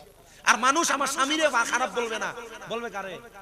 কিন্তু আমার স্বামী আমার প্রশংসার কথাই কইছে, আমার বউ আমারে ভালোবাসে, মুহাব্বত করে, এজন্য আমারে মালা দিছে। আল্লামা শেখ সাদী রাহমাতুল্লাহ আলাইহি উনি বলেন, আমার স্ত্রীর সাথে সাথে আমার পায়ে ধরলেন, আমিও তারে মাফ করে দিলাম। একদিনের ঝগড়া কোনোদিন বেশি দিন নিবেন না স্বামী স্ত্রীরা। মনে রাখবেন, মনে রাখবেন, মনে রাখবেন, নবী আমার বলেন, দুনিয়ার জমিনে স্বামী স্ত্রীর মাঝে যত রকমের দিনের বেলা দ্বন্দ্ব হোক না কেন, তারা যেন রাত্রবেলা মধুর সম্পর্কের মধ্যে মিলিত হয়ে যায়। তাহলে তাদের পরিবারের কোনো দুশ্মন যদি থাকে, তারা রাত্রির মধুর মিলনের কারণে তারা যখন সকালবেলা পবিত্রতার জন্য গোসল করবে, তাদের শত্রু দমন হয়ে যাবে, তাদের পরিবার থেকে মুসিবত চলে যাবে। জোরে কোন মারহাবা। এই যে আপনারা জামাই বউর মধ্যে কাজ্জা লাগায়, ঝগড়া লাগায়, ফাসাদ লাগায়, দ্বন্দ্ব লাগায়, কখনো আপনাদের পরিবারে যদি দ্বন্দ্ব না চান, ঝগড়া না চান, জামাই বউ সব সময় সকালবেলা গোসল করবেন, দেখবেন এটার কারণে আপনার পরিবার থেকে দ্বন্দ্ব, ঝগড়া, ফাসাদ চলে যাবে। আর যারা জামাই বউর মধ্যে দ্বন্দ্ব লাগায়, ক্লিকবাজি করে, পরিবারের মধ্যে ফিতনা ফাসাদ লাগায়, মনে রাখেন রে, মনে রাখেন, তারা দূর থেকে চিন্তা করবে, আরে আমরা যা কই আর না কই, তারা জামাই বউ তো রাত্রবেলা ঠিক আছে। আপনি কি বুঝতেছেন? ইসলামী আইন শিক্ষা একটা ছোট্ট কিতাব আছে, মোটামুটি 560 পৃষ্ঠা, ইসলামী আইন। এই ইসলামী আইন শিক্ষার মধ্যে আপনি আপনার বউয়ের সাথে কোন আইন প্রয়োগ করবেন এটাও লিপিবদ্ধ আছে। মারহাবা নাই? আমি কিন্তু মূর্খ হুজুর, আমি এত এলেম কালামওয়ালা হুজুর না। আমি আমার উস্তাদ, আমার মা বাবা, আমার ময় মুরব্বীদের দোয়ার কারণে ওয়াজ করি। আপনারা কি কথা বুঝতেছেন? এই জন্য আমি আপনাদেরকে দেখেন ডাইরেক্ট বাংলা কথা কইতে, আমি পুরো ওয়াজের ভিতরে 2টা আয়াত পড়ছি। পুরো ওয়াজে কয়টা আয়াত পড়ছি? 2টা আয়াত পড়ছি, আর হাদিস পড়ছি শুধু একটা। কিন্তু আপনি দেখেন আমি এগুলো বলতেছি যে এগুলো আপনার মানার জন্য, বোঝার জন্য বলতেছি। আপনার কি কষ্ট হইতেছে, অসুবিধা হইতেছে? একটু শুনুন। আল্লামা শেখ সাদী রাহমাতুল্লাহ আলাইহি বলেন, আমার স্ত্রীকে আমি সাথে সাথে মাফ করে দিলাম। আমার স্ত্রীকে বললাম, ঠিক আছে, ভুলটা যেহেতু তোমার না, লাকড়ি আমি আইনা দেই নাই, লাকড়ি না আইনা দেওয়ার কারণে আল্লামা শেখ সাদীর স্ত্রী রাগ করছেন। আচ্ছা, আমি যদি চাউল না আইনা দেই, বউ ভাত রান্না করতে ঠিক আছে, আল্লামা শেখ সাদীর স্ত্রী বাড়িটা দেয় আর কয়, লাকড়ি আইনা দিলে তো আমি আপনার খাবার রান্না করি, লাকড়ি আইনা করি, লাকড়ি আইনা দেয়। আল্লামা শেখ সাদী সাথে সাথে ছাত্রকে বসে রাইখা ঘরের পেছন দিয়ে লাকড়ি আনার জন্য গেলেন। উনি যখন লাকড়ি আনার জন্য গেছেন, উনি গাছের মধ্যে উইঠে উইঠে লাকড়ি ভেঙে ভেঙে নিচে ফেলতেছেন। উনি কিছুক্ষণ পর পর নিচের দিকে তাকায়, লাকড়ি উপযুক্ত পরিমাণ হয়েছে কিনা। উনি নিচের দিকে তাকানোর পর দেখতেছেন একটা ভাগ আসছে জঙ্গলার মধ্যে, ভাগ, ওই ভাগ আইসা জঙ্গলার চিপার মধ্যে আড়ালের মধ্যে দাঁড়ায় আছে। আল্লামা শেখ সাদী আবার নিচের দিকে নামতেছে, কি গো আপনি ভাগকে কি ভয় পান না? আল্লামা শেখ সাদী দুনিয়ার জমিনের মধ্যে ভাগকে ভয় পায় নাই। আল্লামা শেখ সাদী সাথে সাথে চলে গেলেন। উনি নিচে যখন নামলেন, নামার পর সকল লাকড়িগুলা একসাথে গাঁটুরি করলেন, একসাথে বাঁধলেন। বাঁধার পর আল্লামা শেখ সাদী দেখলেন অনেকগুলা লাকড়ি। উনি চিন্তা করলেন, আজকে একদিনের জন্য যদি লাকড়ি নেই হবে না, আমি আরেক দিনের লাকড়ি বাড়াইয়া নিয়ে যাব, যেন পরের দিন আমি বেশিক্ষণ পড়ালেখা করতে পারি, আমি যেন এলেম অর্জন করতে পারি। আর আমার এই লাকড়িগুলো নেওয়ার জন্য আমার একজন সহযোগী আছে। সহযোগীটাকে আল্লামা শেখ সাদী সকল লাকড়িগুলা বাঘের পিঠের মধ্যে বাঁধছেন। বাঘের পিঠে বাঁধা উনি সামনের দিকে যায়, বাড়ির সামনে। ছাত্রঘরের বারান্দা থেকে দেখতেছেন উনার উস্তাদ উনার শিক্ষক বাঘের পিঠের মধ্যে লাকড়ি বাইন্দা উনি লাকড়িগুলা বাড়িতে আনছেন। লাকড়িগুলা পেছনে দিয়া আল্লামা শেখ সাদী আবার একটা পাঞ্জাবি লাগে ছাত্রের সামনে আসছি। ছাত্র মুস্কি মুস্কি হাসি। আল্লামা শেখ সাদী বলে, বাবা একটু খাবারের দেরি হবে, আমরা আসেন পড়া শেষ করি। ছাত্র ডাক দিয়া কই, হুজুর জংলার বাঘরে কন্ট্রোল করতে পারছেন, ঘরের বউরে কন্ট্রোল করতে পারেন না।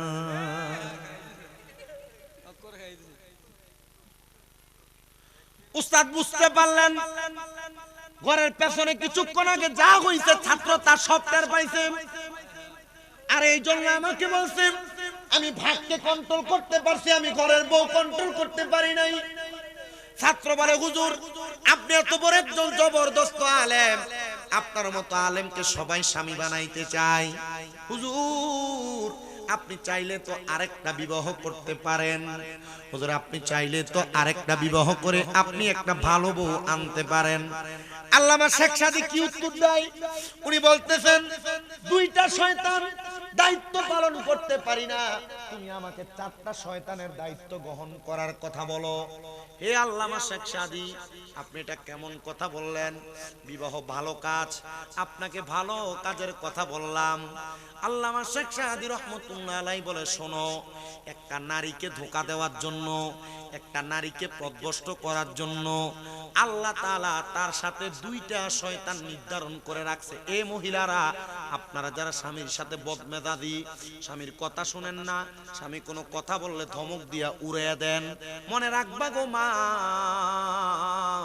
মনে রাখবা তোমার এই বদমেজাজ এটা স্বাভাবিকভাবে হয় না, স্বাভাবিকভাবে হয় না, একমাত্র তোমার সাথে থাকা ওই দুইটা শয়তানের কারণে হয়। এবার আপনারা বলেন, মহিলারা তাদের স্বামীকে কন্ট্রোল করার জন্য রাগ না কইরা তারা যদি স্বামীর সঙ্গে সমঝোতা করে চলাফেরা করে, আমার আল্লাহ তাআলা ওই মহিলাটার সংসারের মধ্যে প্রশান্তি দিতে পারে কি পারে না? মোহাব্বতে কন্যা পারে কি পারে না? আল্লামা শেখ সাদী বলেন, এই আমার ছাত্র, আমি দুইটা শয়তানের দায়িত্ব পালন করতে পারি না, তুমি আমাকে বলতেছো আমি যেন তিনটা চারটা শয়তানের দায়িত্ব নেই। বলে, আমি পারবো না, আমি আমার একটা স্ত্রীতে সন্তুষ্ট, এর দিকে আমার চোখ বাড়াই না, কদম বাড়াই না, হাত বাড়াই না। ছাত্র বলে, আমি আমার উস্তাদের কাছ থেকে শিক্ষা নিলাম, শিক্ষা নেওয়ার পর আমি আমার উস্তাদকে বললাম, হুজুর আপনার কাছ থেকে যেমন ইলম শিখা যায় তেমন হিকমত শিখা যায়, আমি আপনার কথার মাঝে হিকমত খুঁজে পাইছি। হুজুর আপনি আমাকে দোয়া করে দেন, আল্লাহ যেন আমাকে একজন ভালো স্বামী বানায়। ও বাবা, কত হুজুরের কাছে দোয়া চান, হুজুর একটু দোয়া করেন আমার কামাই হওয়ার জন্য, হুজুর একটু দোয়া করেন রোগবালা মুসিবত মাফ হওয়ার জন্য। একদিন কোনোদিন হুজুরে কইছেন, হুজুর একটু দোয়া করেন আমি যেন একটা ভালো স্বামী হইতে পারি? জীবনও কইছেন। হুজুর কোনোদিন কোনো মুসলিম চাইছিলেন? জীবনও চাইছেন না। কি হুজুর কইছেন কোনোদিন? কোনোদিনও কয় না। কারণ কয় না, ভালো স্বামী হওয়ার জন্য দোয়া জীবনও চায় না। ছাত্র আল্লামা শেখ সাদীর কয়, হুজুর আপনি আমার জন্য দোয়া করেন, আল্লাহ যেন আমার কি বানায়, জোলে বলেন না, কি বানায়, আমার জন্য ভালো স্বামী বানাই। উনিও দোয়া করলেন। আল্লাহর ওই বান্দা, তার নাম ছিল হযরতে আব্দুল্লাহ ইবনে মারুফ। মারহাবা। হযরতে আব্দুল্লাহ ইবনে মারুফ বলে, আমি আমার উস্তাদের কথা শুনেছি, আদেশ মাইনাম, আমি ভালো স্বামী হওয়ার চেষ্টা করেছি, আমি নিজে চেষ্টা করে যখন বিবাহ করেছি, আমি আবার আল্লাহর কাছে দোয়া করলাম, ওগো আল্লাহ আপনি আমাকে এই নেক স্ত্রীর মাধ্যমে একটা সন্তান দান করেন, যে সন্তান হবে নেক সন্তান, আমার জন্য দোয়ার মাধ্যম, আমার জান্নাতে যাওয়ার মাধ্যম। হুজুর বাবার জান্নাতে যাওয়ার মাধ্যম তার সন্তান, এটা কিভাবে হয় শুনেন বাবাজিরাম।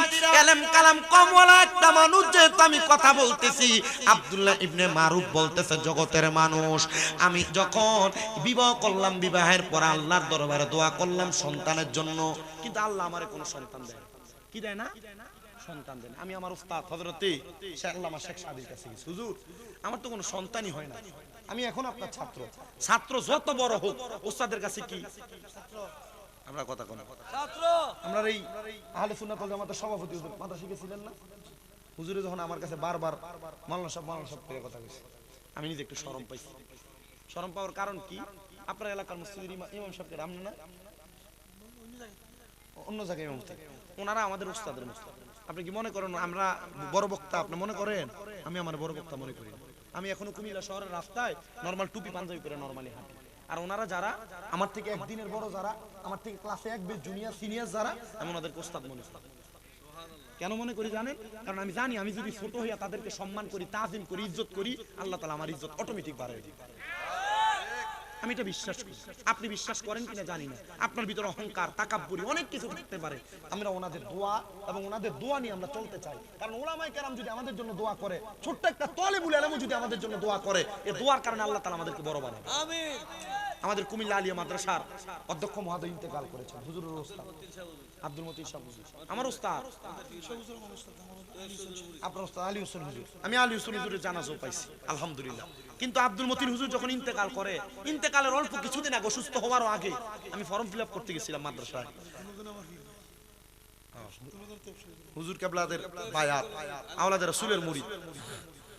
আমার হুজুর আমার তখন বলছিলেন, বাবা ইয়া মাদ্রাসায় তো আসেন, অন্য ছাত্ররা আসেন, আপনি যতটুকু আসেন, কিন্তু এর মধ্যে বাবা আপনার কাছে একটু কথা দিয়ে তোয়াজ মাহফিল করেন, আকীদার কথাগুলো একটু বাইসা বাইসা বললেন। আমার হুজুর বলতেন আকীদার কথাগুলো একটু বাইসা বাইসা বললেন। বলছে ঠিক আছে হুজুর বলবো। তো আল্লাহর কি রহমত এটা আমি জানি না। হুজুর ইন্তেকাল করছে, আমি কুমিল্লাতে, হুজুর ইন্তেকাল করার পর আমি হুজুরের যে কুমিল্লাতে বাসার সামনে যেয়ে দাঁড়াইছি, এর মধ্যে দেখি হুজুরের লাশটা আসছে। আপনাদের দোয়ার বরকতে কুমিল্লা শহরের আর দুইজন আলেম সহ আল্লাহ তাআলা আমারে হাত দিয়ে আমার প্রিন্সিপাল হুজুরের গোসল দেয়াইছে। সুবহানাল্লাহ। আমি নিজে আমার প্রিন্সিপাল হুজুরের এই মুখগুলা, এই চোখগুলা আমি নিজে মুছা দিচ্ছি।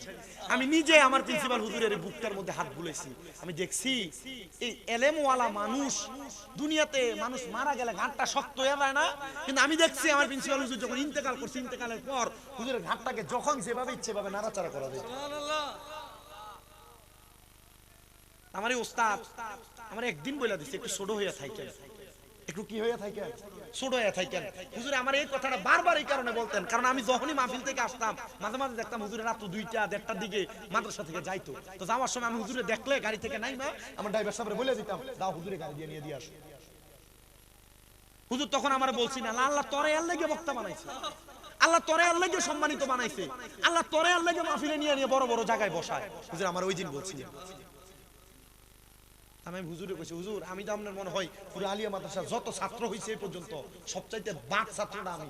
হুজুর আপনি আমার লাগি একটু দোয়া করে দিয়া যায়েন, আল্লাহ যেন আমারে কবুল করে রাখি ইসলামের জন্য, সুন্নিয়তের জন্য। আপনাদের দোয়ায় কুমিল্লা শহরে আমার এখন অনেকগুলো মাদ্রাসা। মারহাবা জোরে কইবেন না, মহব্বতে পড়েন না মারহাবা। উস্তাদদের দোয়া, আপনারা হুজুরের কাছে দোয়া চাইবেন। এখন আপনারা মনে করেন মনে হুজুরের ইমামতির দায়িত্ব দিবেন, মনে হুজুরটারে কিনা লাইছেন আপনি। কি কথা কন না কেন? আমি মাঝে মাঝে চিন্তায় পড়ে যাই যে মসজিদ কমিটি দ্বারা হুজুর চালায়, এরানি মাঝে মাঝে আল্লাহর দরবারে মরার পরে জালেম হিসেবে উঠে। জালেম কি লাগে? আপনি বেতন দেন বেটার 5,000 টাকা, দমক দেন 8 লাখ টাকা। আপনি ইমাম সাহেবের বেতন দিতেছেন 4,000 টাকা, 6,000 টাকা আর 8,000 টাকা। আপনি চিন্তা করে দেখেন তো আপনার সংসার 8,000 টাকা দিয়ে চলে কিনা? এক বস্তা চাউলের দাম 3200 টাকা বেটা। কম দাম এটা, বেশি দামে তো 5,000।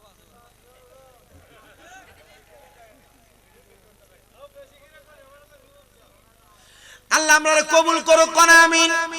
এ মুসলমান ইমানদার, এ নবীর উম্মত, আমি আপনাদেরকে স্বাভাবিকভাবে হুজুরদের দোয়া, উস্তাদদের দোয়া, মুরব্বিদের দোয়া নেওয়ার ব্যাপারে বলতেছি, কারণ দোয়া ও মুখুল ইবাদত, দোয়া ইবাদতের মূল মগজ। মারহাবা। যার কাছে ইচ্ছা তার কাছেই দোয়া চাইবেন, ছোট বড় সবার কাছে দোয়া চাইবেন। দোয়া চাইলে অসুবিধা আছে? দোয়া চাওয়ার দরকার আছে না নাই? আল্লাহ কবুল করুন, জোরে পড়েন আমিন। এ নবীর উম্মত শুনেন একটু মনোযোগ দিয়ে।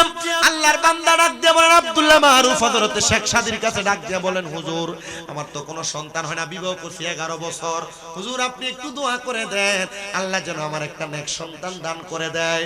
হযরত আল্লামা শেখ সাদি দোয়া করলেন, আল্লাহ তুমি আমার ছাত্রটার একটা নেক সন্তান দিয়ে তার কলিজা, তার স্ত্রীর কলিজা ঠান্ডা করো। আল্লামা শেখ সাদি রহমাতুল্লাহ আলাইহি ডাক দিয়ে বলেন, আমি তারে কিছু ওজিফা প্রদান করলাম। ওজিফাগুলো হইল, এ আমার ছাত্র, তুমি তো ছাত্র জীবন থেকে তাহাজ্জুদের নামাজ আদায় করো। পর্দার অন্তরালের মা বোনেরা, ঘরে অভাব, সংসারে অভাব, টাকা পয়সা কামাই নাই, রোগবালা মুসিবত ছাড়ে না। আপনাদের কাছে বলবো গো মা, আপনারা আপনাদের পরিবারের মধ্যে অভাব অনটন দূর করার জন্য, সংসারের মধ্যে টাকা পয়সা কামাই বাড়ানোর জন্য, আপনার বিপদ দূরানোর জন্য আপনারা 5 ওয়াক্ত নামাজের পাশাপাশি তাহাজ্জুদের নামাজ পড়বেন।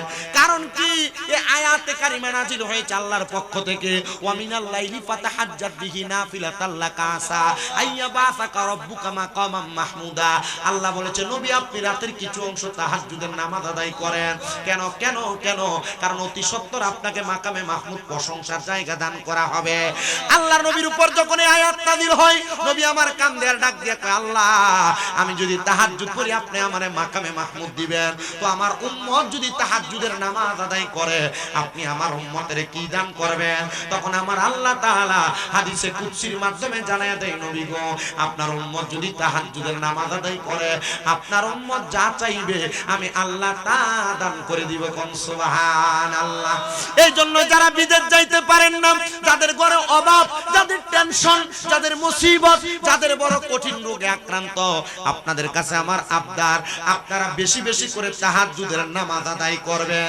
দেখবেন আমার আল্লাহ তাআলা তাহাজ্জুদ নামাজের ওসিলায় আপনাকে অসংখ্য বরকত, অসংখ্য রহমত দান করবেন। আল্লামা শেখ সাদি বলে, বাবা তুমি তোমার স্ত্রীকে বলবা এখন থেকে তাহাজ্জুদ নামাজ একটানা 3 মাস পড়ার জন্য। মারহাবা কন্যা। একটানা 3 মাস পড়ার জন্য 3 মাস তাহাজ্জুদের নামাজ আদায় করলেন। আল্লামা শেখ সাদির ছাত্রের দোয়াটা কবুল হয়ে গেছে। ছাত্র বলে, আল্লাহ তাআলা আমার একটা সন্তান দান করেছে, কিন্তু আমার স্ত্রী যখন সন্তান জন্মগ্রহণ করায় আমার স্ত্রীটা আমার হাতের মধ্যে ধরে ডাক দিয়ে বলেছিলেন, স্বামী আমার, আমি জানি না এই সন্তানকে আমি লালন পালন করে আমি আমার সন্তানের দায়িত্বগুলা পালন করতে পারবো কিনা, তবে আপনার কাছে আমার আবদার, আপনি আমার সন্তানের হকটা একটু আদায় করে দিবেন। মা জননী ইন্তেকাল করেছেন। ছাত্র ডাক দিয়ে বলেন, আমি আমার স্ত্রীকে এত ভালোবাসতাম, এত মোহাব্বত করতাম, আমি আর বিবাহ করি নাই। আমি আমার সন্তানের দিকে তাকাইলাম, আমার স্ত্রীর কথা মনে করে করে আমি আর কোনোদিন বিবাহ করি নাই। নবীজি তিরমিজি শরীফের হাদিস শরীফের কথা মনে পড়লো। নবী আমার বলেন, দুনিয়ার জমিনে কোনো স্বামীর স্ত্রী মারা যাওয়ার পর ওই স্বামী যদি তার স্ত্রীকে মোহাব্বত করে আর কখনো বিবাহ না করে, আল্লাহ তাআলা ওই স্বামীটাকে জান্নাতে 40 জন হুরের মেহমানদারি করাইবেন, আর ওই 40 জন হুরের খাদেমা বা 40 জন হুরের সরদারিনী বানায়া তার স্ত্রীকে জান্নাতে তাকে দান করবে। কোন মহিলার স্বামী মারা যাওয়ার পরে ওই মহিলা যদি বিবাহ না করে, আল্লাহ তাআলা ওই মহিলাটাকেও জান্নাতের মধ্যে জান্নাতের মধ্যে জান্নাতের মধ্যে হুরগিনমানদের খেদমতের মধ্যে রাখবেন। জুড়ে পড়েন সুবহানাল্লাহ। এই জন্য শুনেন, উনি বলেন আমি আমার সন্তানের হকগুলো আদায় করতেছি। এ বাবারা, আপনারা যারা কোন আমার ফুতে আমার ভাত খাওয়ায় না, আমার ফুত আমার দায়িত্ব পালন করে না, এটার জন্য শুধু ফুতে দায়ী না, আপনারা বাবারাও দায়ী। কেন? তবু বাপ মারা দায়ী বলা যায়। কেন বলা যাবে না? কারণ বাপ মা আপনার দায়িত্ব যতটুকু পারছে ওনার সাধ্য মোতাবেক। কোন বাপ মা চায় না তার সন্তান বাদ হয়ে যাক, চায়? কোন বাপ মা চায় না। সব বাপ মা চায় তার সন্তান মানুষের মতো মানুষ হোক। তো এটা চাই বিদায় বাপ মা তার সন্তানের হক আদায় করে। কিন্তু কোন বাবা মা যদি তার সন্তানের উপর যে 5টা দায়িত্ব তার আছে যদি ওই বাপ মা আদায় করে, তাহলে ওই সন্তান কখন তার বাপ মার হক আদায় করা ছাড়া থাকবে না। মারহাবা পড়ে। তার মানে বোঝা যায় আপনি সন্তান জন্ম দেওয়ার পর আপনার উপর কিছু দায়িত্ব আছে। এই দায়িত্ব যদি আপনি পালন করেন, আপনার সন্তান আপনার দায়িত্ব পালন করবে।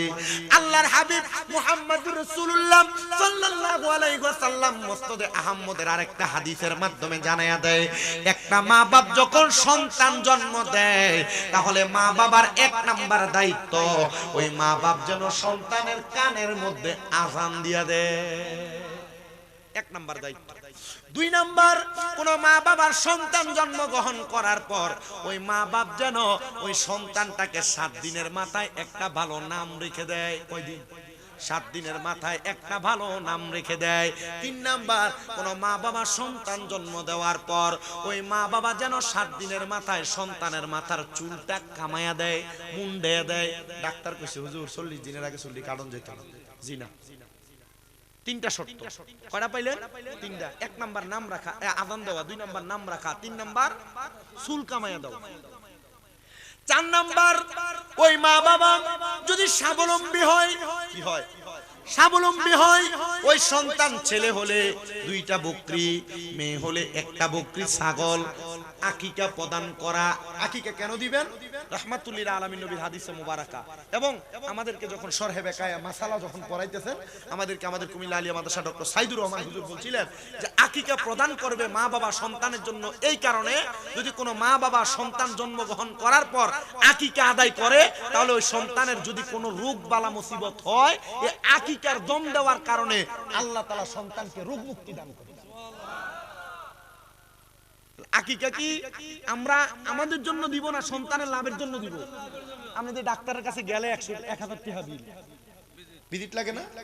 পরীক্ষা দিবে, এই পরীক্ষা ওই পরীক্ষা 2-3 হাজার এমনি শেষ। তা আপনি 9-10 হাজার টাকা খরচ করে মেয়ে যদি জন্মগ্রহণ করে, একটা ছাগল কিনতে আপনার অসুবিধা কি? আপনার একটা ছেলে যদি হয় 2টা ছাগল কিনতে অসুবিধা কি? কথা বলে না।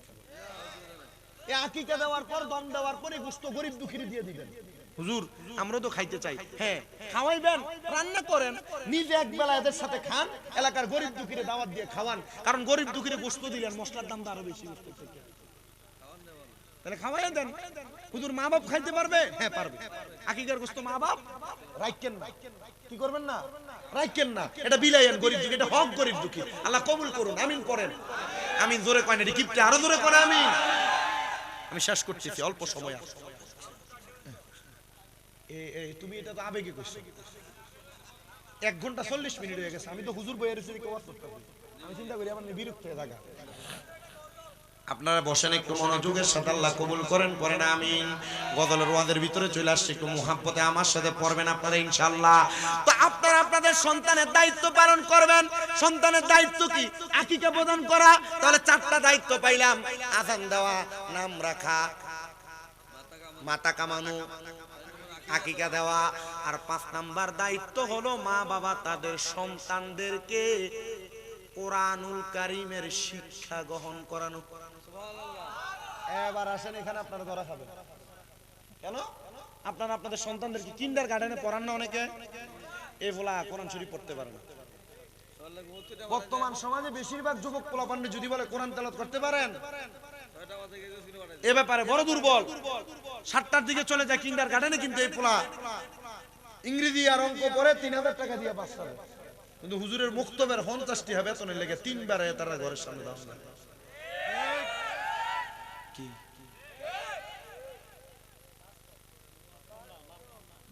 লাভ কোনটা আপনারা যাচাই করুন। কিতাম আমরা তারা লাভ করতেন, তারা লাভের কথা চিন্তা করার দরকার আছে। তারা লাভ আমরা চিন্তা করি, কিন্তু তারা বুঝে না। আর যদি বুঝতেন, এমন একটা ওয়াজের দরকার ছিল না। জুমার নামাজে হুজুর ওয়াজ করে না? কি হুজুর জুমাতে হুজুর ওয়াজ করে না? জুমাতে যে 52 সপ্তাহ 52 বিষয়ে কথা বলে, যদি আপনারা 5 বছরে জুমার নামাজের ওয়াজের আমল করতেন, বুড়িসঙ্গের সাহেবাবাদ এলাকায়, বামনপাড়া সাহেবাবাদ এলাকায় একটা সাধারণ পাবলিক থাকলেন, নইলে আপনি এক একটা আল্লাহর ওলি হয়ে যেতেন। আপনারা তো জুমার নামাজের বিষয়ে ওয়াজ করেন, কারণ ইমাম সাহেব যখন খুতবা লয়ে দাঁড়ান, কোন রকম তুত্তুরে টুপিটা মাথা দিয়ে দৌড়ান, মুসল্লি বেড়ায়। আল্লাহ আমাদেরকে হেদায়েতের তৈয়বা নসিব করেন, পড়েন আমিন। তো মা বাবা যদি সন্তানের হক আদায় না করে, এই মা বাবা দুনিয়াতেও লাঞ্ছিত হবে, আখিরাতেও লাঞ্ছিত হবে। এজন্য আপনাদের কাছে আবদার, আপনারা আপনাদের সন্তানদের হকটা আদায় করবেন। কিন্তু যেই মা বাবা তাদের সন্তানকে কোরআন শিখায় না, এই ব্যাপারে আল্লাহ নবীর একটা মারাত্মক কঠিন হাদিসে মুবারক আছে। যদি কোনো বাবা তার সন্তানকে কোরআন না শিখায়, তাহলে সন্তান কাল ময়দানে মাশরে তার বাবার বুকের মধ্যে পানা দিয়া ফুলসেরাত পার হবে। কোথায় পাড়া দিয়া? বুকে পাড়া দিবে। ফুটি দিয়ে আপনার শরীরের লগে পাওটা একবার লাগবে 3 বার সালাম করে।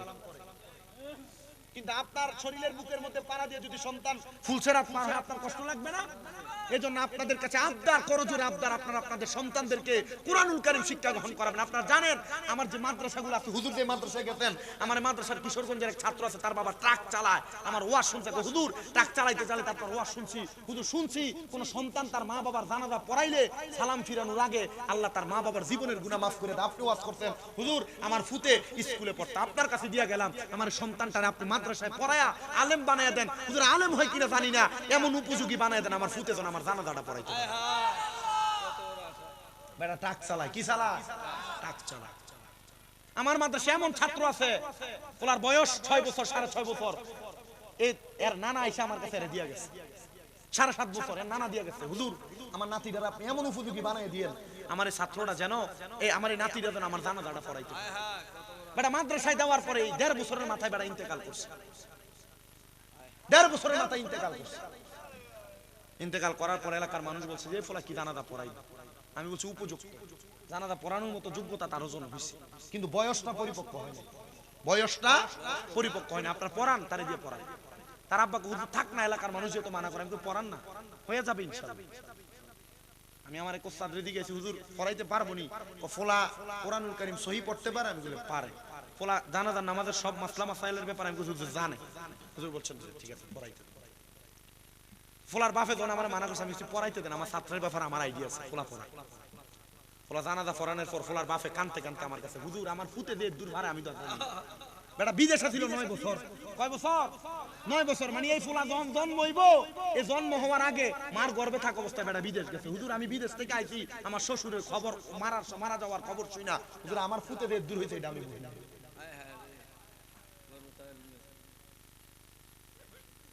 আপনাদের সবার কাছে আমার একটা আবদার থাকবে, আপনারা আপনাদের সন্তানদেরকে কমপক্ষে জানাজার নামাজের ইমামতি করার উপযুক্ত একটা সন্তান বানানোর চেষ্টা করবেন। আপনারা আপনাদের সন্তানদেরকে আপনাদের মরার পরে যেন ভাড়াটিয়া হুজুর না নেয়। ভাড়াটিয়া হুজুর আনবো, আমি আমার ভাড়াটিয়া হুজুরকে, আপনার অসুবিধা আছে? আমার যদি আমি ভাড়াটিয়া হুজুরকে, আপনার সমস্যা আছে? আমি আমার ভাড়াটিয়া হুজুর বললাম, আমাদেরকে দিয়া আপনার সন্তান কতদিন দোয়া করাবে? আপনার সন্তানকে এমন উপযুক্ত বানায়া দেন, সন্তান যেন আপনার কবরের সামনে যায় নিজে নিজে বলতে পারে রব্বির হামহুমা কামা রব্বায়ানি সগীরা। আল্লাহর নবী ডাক দিয়ে কই উম্মত, কোন সন্তানের মা বাবা ইন্তেকাল করার পর ওই সন্তান যদি রব্বির হামহুমা কামা রব্বায়ানি সগীরা বইলা চোখের মনি কোঠার মধ্যে একটা মাছির মাথা পরিমাণ পানি ছেড়ে কান্না করে, ওই পানি মাটিতে পড়ার আগে আমার আল্লাহ তাআলা তার মা বাবার জীবনের গুনাহ মাফ করে দেয়। হযরতে আব্দুল্লাহ ইবনে মারুফ ডাক দিয়ে বলেন, জগতের মানুষ শুনো রে শুনো, আমি আমার সন্তানের সব হক আদায় করেছি, আমার সন্তানকে একজন হুফাজে কোরআন বানিয়েছি, কিন্তু আমার সন্তান হুফাজে কোরআন হওয়ার পরে আমার মনে একটা আফসোস, ও আল্লাহ আমার স্ত্রী তো আমার সন্তানটার জন্ম দিয়ে মারা গেছে, আমার সন্তানটার দোয়ার কারণে আমার সন্তান হুফাজে হওয়ার কোরআন হওয়ার কারণে আল্লাহকে আমার সন্তানের মাটার জান্নাতি বানাইছিনি, আমার জানতে বড় ইচ্ছা হয়। আল্লাহ তাআলা এমন দোয়া কবুল করেছে। হযরতে আব্দুল্লাহ মারুফ বলে, আমি আমার উস্তাদ আল্লামা শেখ সাদির কাছে যা বললাম, হুজুর আমার স্ত্রীর কবরে কেমন আছে আমার জানতে বড় ইচ্ছা হয়। ও বাবা, কবর দেশে মা বাবা ইন্তেকাল করে চলে গেছে, কেমন আছে আপনি জানেন না? আমি জানি আজকের মাহফিল অনেক সন্তান বসছেন, আপনাদের মা কবরে বাবা কবরে, তারা কবরে কেমন আছে আপনি জানেন না।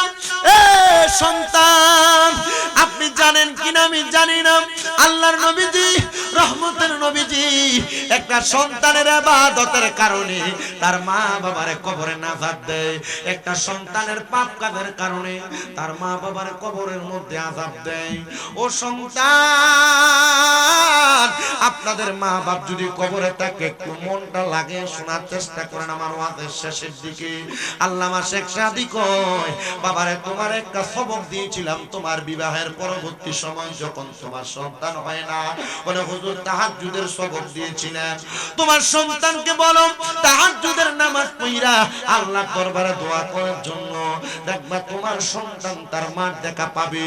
সন্তান কান্দে আর ডাক দিয়া কয়, আব্বা জান, ও আমার আব্বা জান, আমি যে দুনিয়াতে জন্মগ্রহণ করলাম, মাদ্রাসাতে হুফাজে কোরআন হওয়া ছাত্ররা তারা সবাই মাথার মধ্যে দস্তার বন্দি পাগড়ি নিয়া তারা বাড়ির মধ্যে যা তারা বাবার মাথার মধ্যে পড়াইছে, তাদের আম্মা জানের কদম বসি করছে, পায়ে সালাম করছে।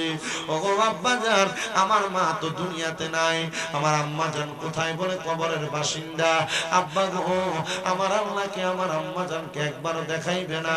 আব্বা সবক দেয়, বাবা তাহাজ্জুদের নামাজ পড়ে পড়ে দোয়া করো, দেখবা আমার আল্লাহ তাআলা তোমার আম্মা জানকে তোমার দিদার নসিব করাইছে। আব্দুল্লাহ মারুফ বলেন, আমার সন্তান তাহাজ্জুদের নামাজ পড়া সিজদার মধ্যে যাইয়া তার মার জন্য একদিন দুই দিন দোয়া করছে, তিন দিনের দিন আমার সন্তান তাহাজ্জুদের মুসল্লা থেকে লাফ দিয়ে উঠে গেছে। আমি আমার সন্তানকে বললাম, বাবা রে তুমি কেন এমন ভাবে লাফ দিয়ে উঠলা? আমার সন্তান আমার জবাব দেয়, আব্বা জান আমি এমন একটা আদব খেলা দেখছি গো আব্বা, আমি এমন একটা প্রতিচ্ছবি দেখেছি ও আব্বা, একটা জান্নাতের বালাখানা সুন্দর পরিবেশের মধ্যে একজন মহিলা বসে আছে, তার ডাইনে বামে সামনে পেছনে জান্নাতি হুর গিলমানরা বসা, আর ওনার সামনে সুন্দর দামি দামি খাবার রাখা। আমি প্রশ্ন করলাম, কে আপনি? উনি আমার ডাক দিয়া কয়, বাবা আমি তোর জন্মদাত্রী মা, আমারে তুমি দেখো। ও মা, এত সুন্দর সুন্দর পরিবেশ, এত দামি দামি খাবার আপনি কোথায় পাইলেন? বলে, তোমার মতো একজন নেককার সন্তান যদি কোনো মার জন্য এভাবে দোয়া করে, আল্লাহর কোরআন শিখা, যদি আল্লাহর কাছে কান্নাকাটি করে মাপ চায়, আল্লাহ তাআলা ওই মা বাপরে কবরের মধ্যে শান্তি প্রদান করে। আল্লাহর নবীর হাদিসে মুবারাকা নবীরে প্রশ্ন করে সাহাবায়ে কেরাম, ইয়া রাসূলুল্লাহ হাল বাকিয়া মিন বিররিয়া ওয়াইয়া শাইউন আবারহুমা বিহি বাদা মাউতিহিমা, নবী গো আমাদের মা বাবা ইন্তেকালের পর আমাদের কোনো দায়িত্ব আছে কিনা? নবী কয়, ক্বালা নাআম, অবশ্যই দায়িত্ব আছে। তাসসালাতু আলাইহিমা, মা বাপ মারা যাওয়ার পর সন্তান তার মা বাবার জন্য দোয়া করবে। দুই নাম্বার দায়িত্ব ওয়াল ইস্তিগফারু লাহুমা, আম্মা আব্বার জন্য ক্ষমা প্রার্থনা করবে। ওয়া ইনফাযু আহাদিহিমা, আম্মা আব্বার যদি কোনো ঋণগ্রস্ত থাকে, ওয়াদাবদ্ধ থাকে, ওয়াদা পূরণ করবে। চার নাম্বার ওয়াসিলাতুর রাহমিল্লাতি লা তুসালু ইল্লা বিহিমা, সন্তানের মা বাবা ইন্তেকালের পরে ওই সন্তান তার মা বাবার আত্মীয়দের সঙ্গে সম্পর্ক বজায় রাখবে। আর পাঁচ নাম্বার ওই ইকরামু সাদিকিহিমা, আম্মা আব্বার বন্ধু বান্ধব যারা, তাদের প্রাপ্ত সমবয়সী যারা, তাদেরকে সম্মান করবে, তাজিম করবে। এদেরকে সম্মান আর তাজিম করলে আল্লাহ তাআলা ওই সন্তানের মা বাবার কবরে জান্নাত প্রদান করবে। সন্তান, আপনারা হয়তো অনেকে বসেছেন, আপনাদের মা বাবা কবরে কেমন আছে আপনারা জানেন না। একটু পরে আখিরি মুনাজাত হবে, ওই মুনাজাতের মধ্যে আপনাদের মার জন্য বাবার জন্য দোয়া করা হবে। আমি জানি না আপনারা আপনাদের মা বাবার জন্য দোয়া কেমন ভাবে করবেন, তবে আপনাদের কাছে আবদার গো, আপনারা বেশি বেশি করে মা বাবার জন্য দোয়া করবেন।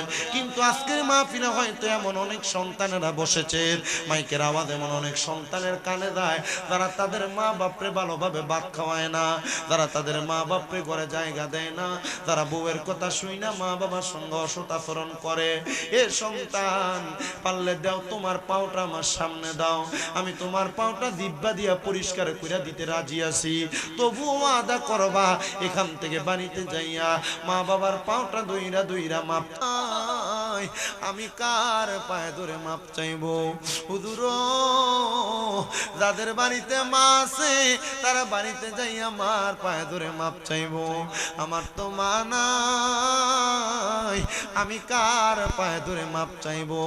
সন্তান, আপনার মা কবরে, বাবা কবরে, আপনার কাছে আমি করজোরে আবদার করব, যদি আপনি সুযোগ পান, আল্লাহর নবীর তিরমিজির হাদিস, নবী আমার বলে, কোন সন্তান যদি বৃহস্পতিবার আসরের নামাজের পরবর্তী সময় থেকে পরবর্তী শুক্রবার মাগরিবের নামাজের আগ পর্যন্ত তার মার কবরের সামনে যাইয়া পশ্চিমটারে পিছনে রাইখা মার মুখ বরাবর হইয়া দোয়া করে, আল্লাহ আমি সন্তানের পক্ষ, মায়ের পক্ষ থেকে সন্তান মাপ চাই, আপনি আমার মা বাপকে মাফ করে দেন বইলা রব্বির হামহুমা কামা রব্বায়ানি সগীরা বলে আল্লাহ তাআলা সাথে সাথে সন্তানের মা বাবার কবরটারে নাজাত দিয়া দি।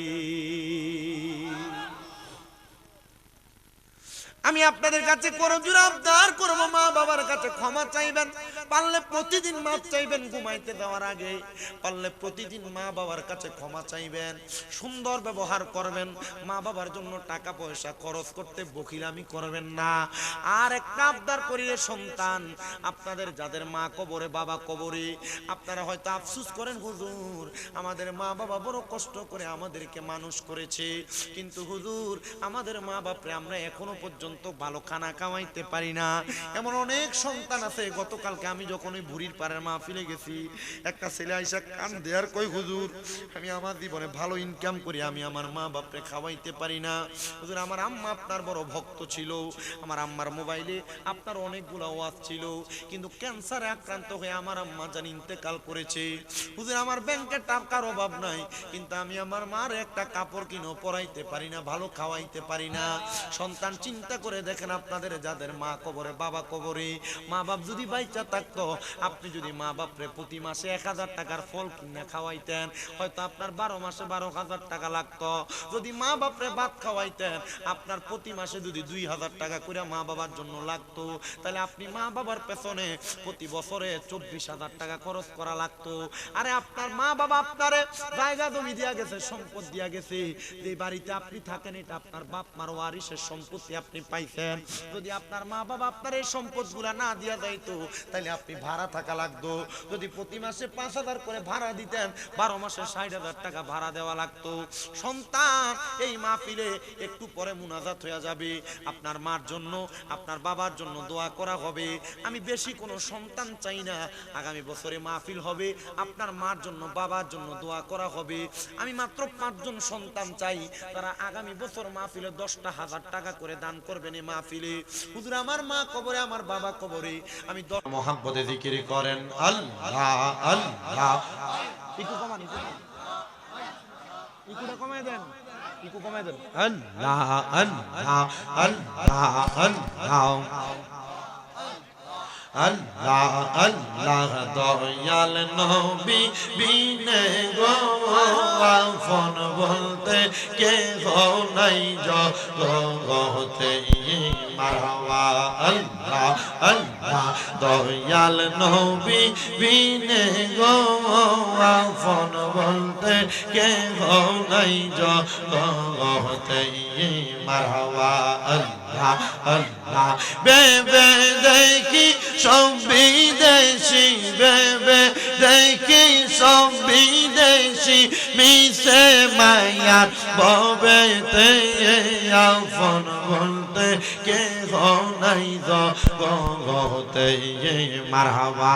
আল্লাহ আল্লাহ যারা তোমার অতি গয়া পবন, তারা সবাই মিলে মিশে পড়াইবে কাফন মারহাবা।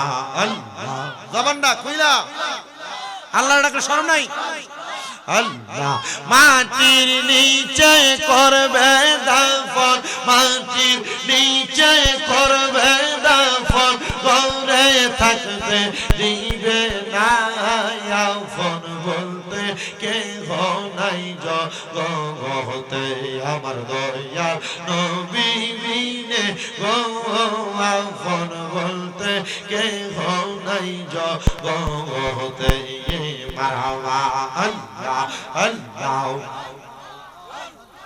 আল্লাহ আল্লাহ জান্নাতে রহমালিক নবী রান্না তো পিলাইবা পাপি উম্মত দারিতে গো নবী সাজদাতে পড়িবা গো নবী দয়াল নবী তুমি গো নহমনি মারহাবা।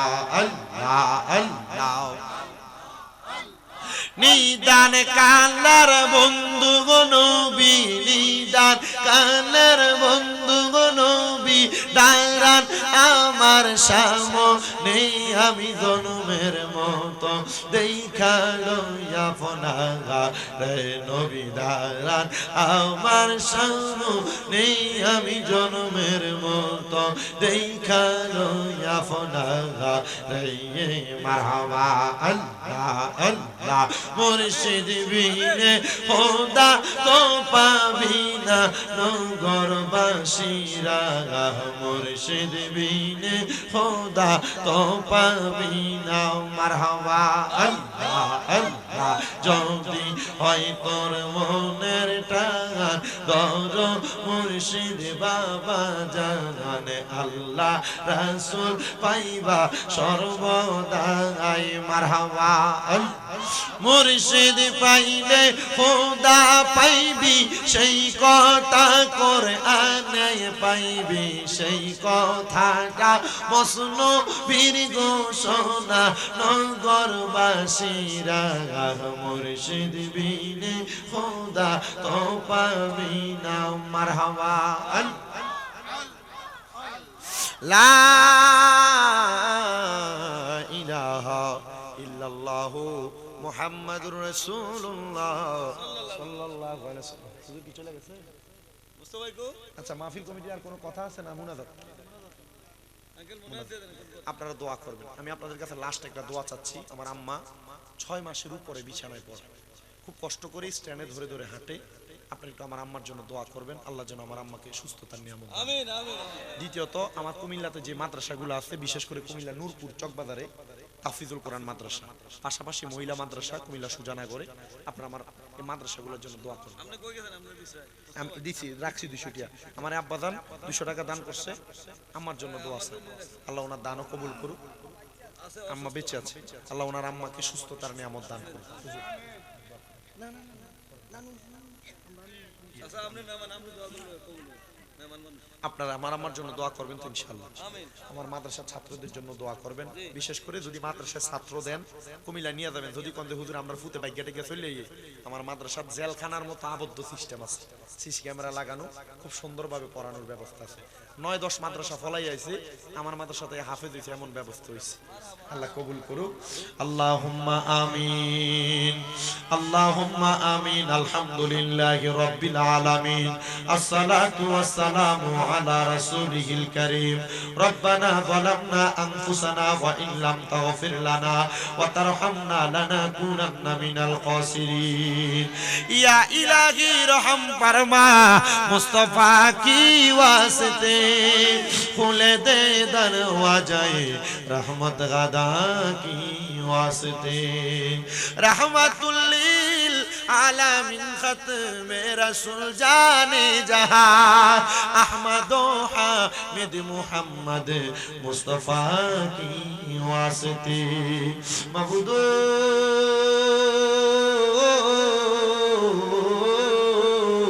ও দয়াল আল্লাহ একটু রহমতের নজর করে তাকে দেখেন আল্লাহ এই কুমিল্লা জেলার অন্তর্গত বিপাড়া থানাধীন সাহেবাবাদ দক্ষিণ পাড়া যুব সমাজ কল্যাণ ও সমাজ উন্নয়ন সংগঠনের উদ্যোগে সাহেবাবাদের সকল মরহুমাদের আত্মার মাগফিরাত কামনায় 12তম বাৎসরিক ওয়াজ দোয়ার মাহফিল সাজায়া আমি অদম গুনাহগার শামীম হোসেন রাজার সঙ্গে প্রখ্যাত উলামায়ে কেরামগণ সহ আলেম উলামা হুফাজে কোরআন তালিবুল ইলম বিশেষ করে আমার দাড়ি পাকা মুরব্বি বাবারা যুবক নওজোয়ান ভাইরা ছোট ছোট মাসুম বাচ্চারা বিশেষ করে পর্দার আড়ালে আমার মা বোনেরা আল্লাহ সোশ্যাল মিডিয়ার মাধ্যমে দেখনেওয়ালা দেশ বিদেশের ভাই বাবারা মা বোনেরা মুনাজাতের মধ্যে হাত বাড়াইছে আল্লাহ যার হাত তোমার দরবারে মায়া লাগে পছন্দ হয় ওই হাতের উসিলায় আমরা প্রত্যেকের জীবনের গুনাহ মাফ কইরা আমরা রে বেগুনাহ মাসুম বান্দা বানায়া দাও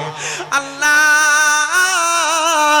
আজকের মাহফিলের মধ্যে যারা টাকা দিয়া পয়সা দিয়া শ্রম দিয়া বুদ্ধি দিয়া পরামর্শ দিয়া মাইক দিয়া লাইট দিয়া প্যান্ডেল দিয়া মিডিয়ার বাইরে সহ সম্মানিত শ্রোতা মণ্ডলীরা বিশেষ করে দেশ বিদেশ থেকে যারা দান করে এত সুন্দর মাহফিলের আয়োজন করছে গো আল্লাহ আল্লাহ যার জান্নাতের বাগান তুমি তাদের ওসিলায় কবুল আর মঞ্জুর করে নাও আল্লাহ আজকের মুনাজাতে কে জানি হাত বাড়াইছে কার জানি জগতের মধ্যে বাবা নাই যেই বাবা রিকশা চালাইয়া মাটি কাইটা মাথার গাম পায়ে ফালাইয়া পরের বাড়িতে বদলার কাজ কইরা সন্তানরে মানুষের মতো মানুষ করার জন্য আব্বা নিজের রক্তরে পানি বানাইছে এমন আব্বা যাদের অন্ধকার কবরে রে আল্লাহ আব্বার কবর জান্নাতের বাগান বানায়া দাও আল্লাহ কে জানি হাত বাড়াইছে কার জানি জগতের মধ্যে মানা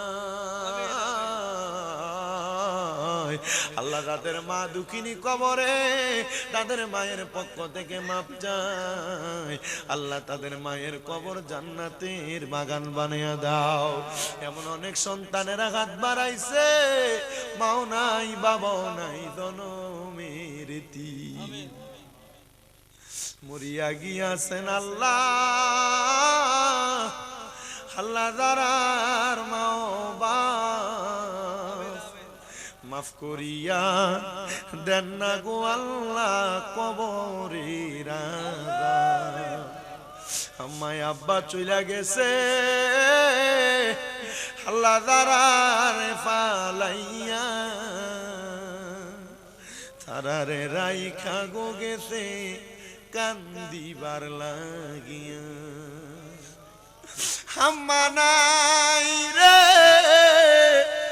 আব্বা নাই রে জাগার সংসারে, তাহার মতো এতিম নাই রে ভুবনে। আল্লাহ গতকালকে দেবিদ্বারের বুড়ির পারে আমার একজন ভক্ত মহিলা, উনি সব সময় আমার ওয়াজ মাহফিল শুনতো। তার ছেলেটা আমার কাছে এসে হাত গুলাতে ধরে বলছে, হুজুর আমার মা সব সময় আপনার ওয়াজ শুনতো, আমার মার মোবাইলে আপনার ওয়াজ গুলা ভাইসা থাকতো।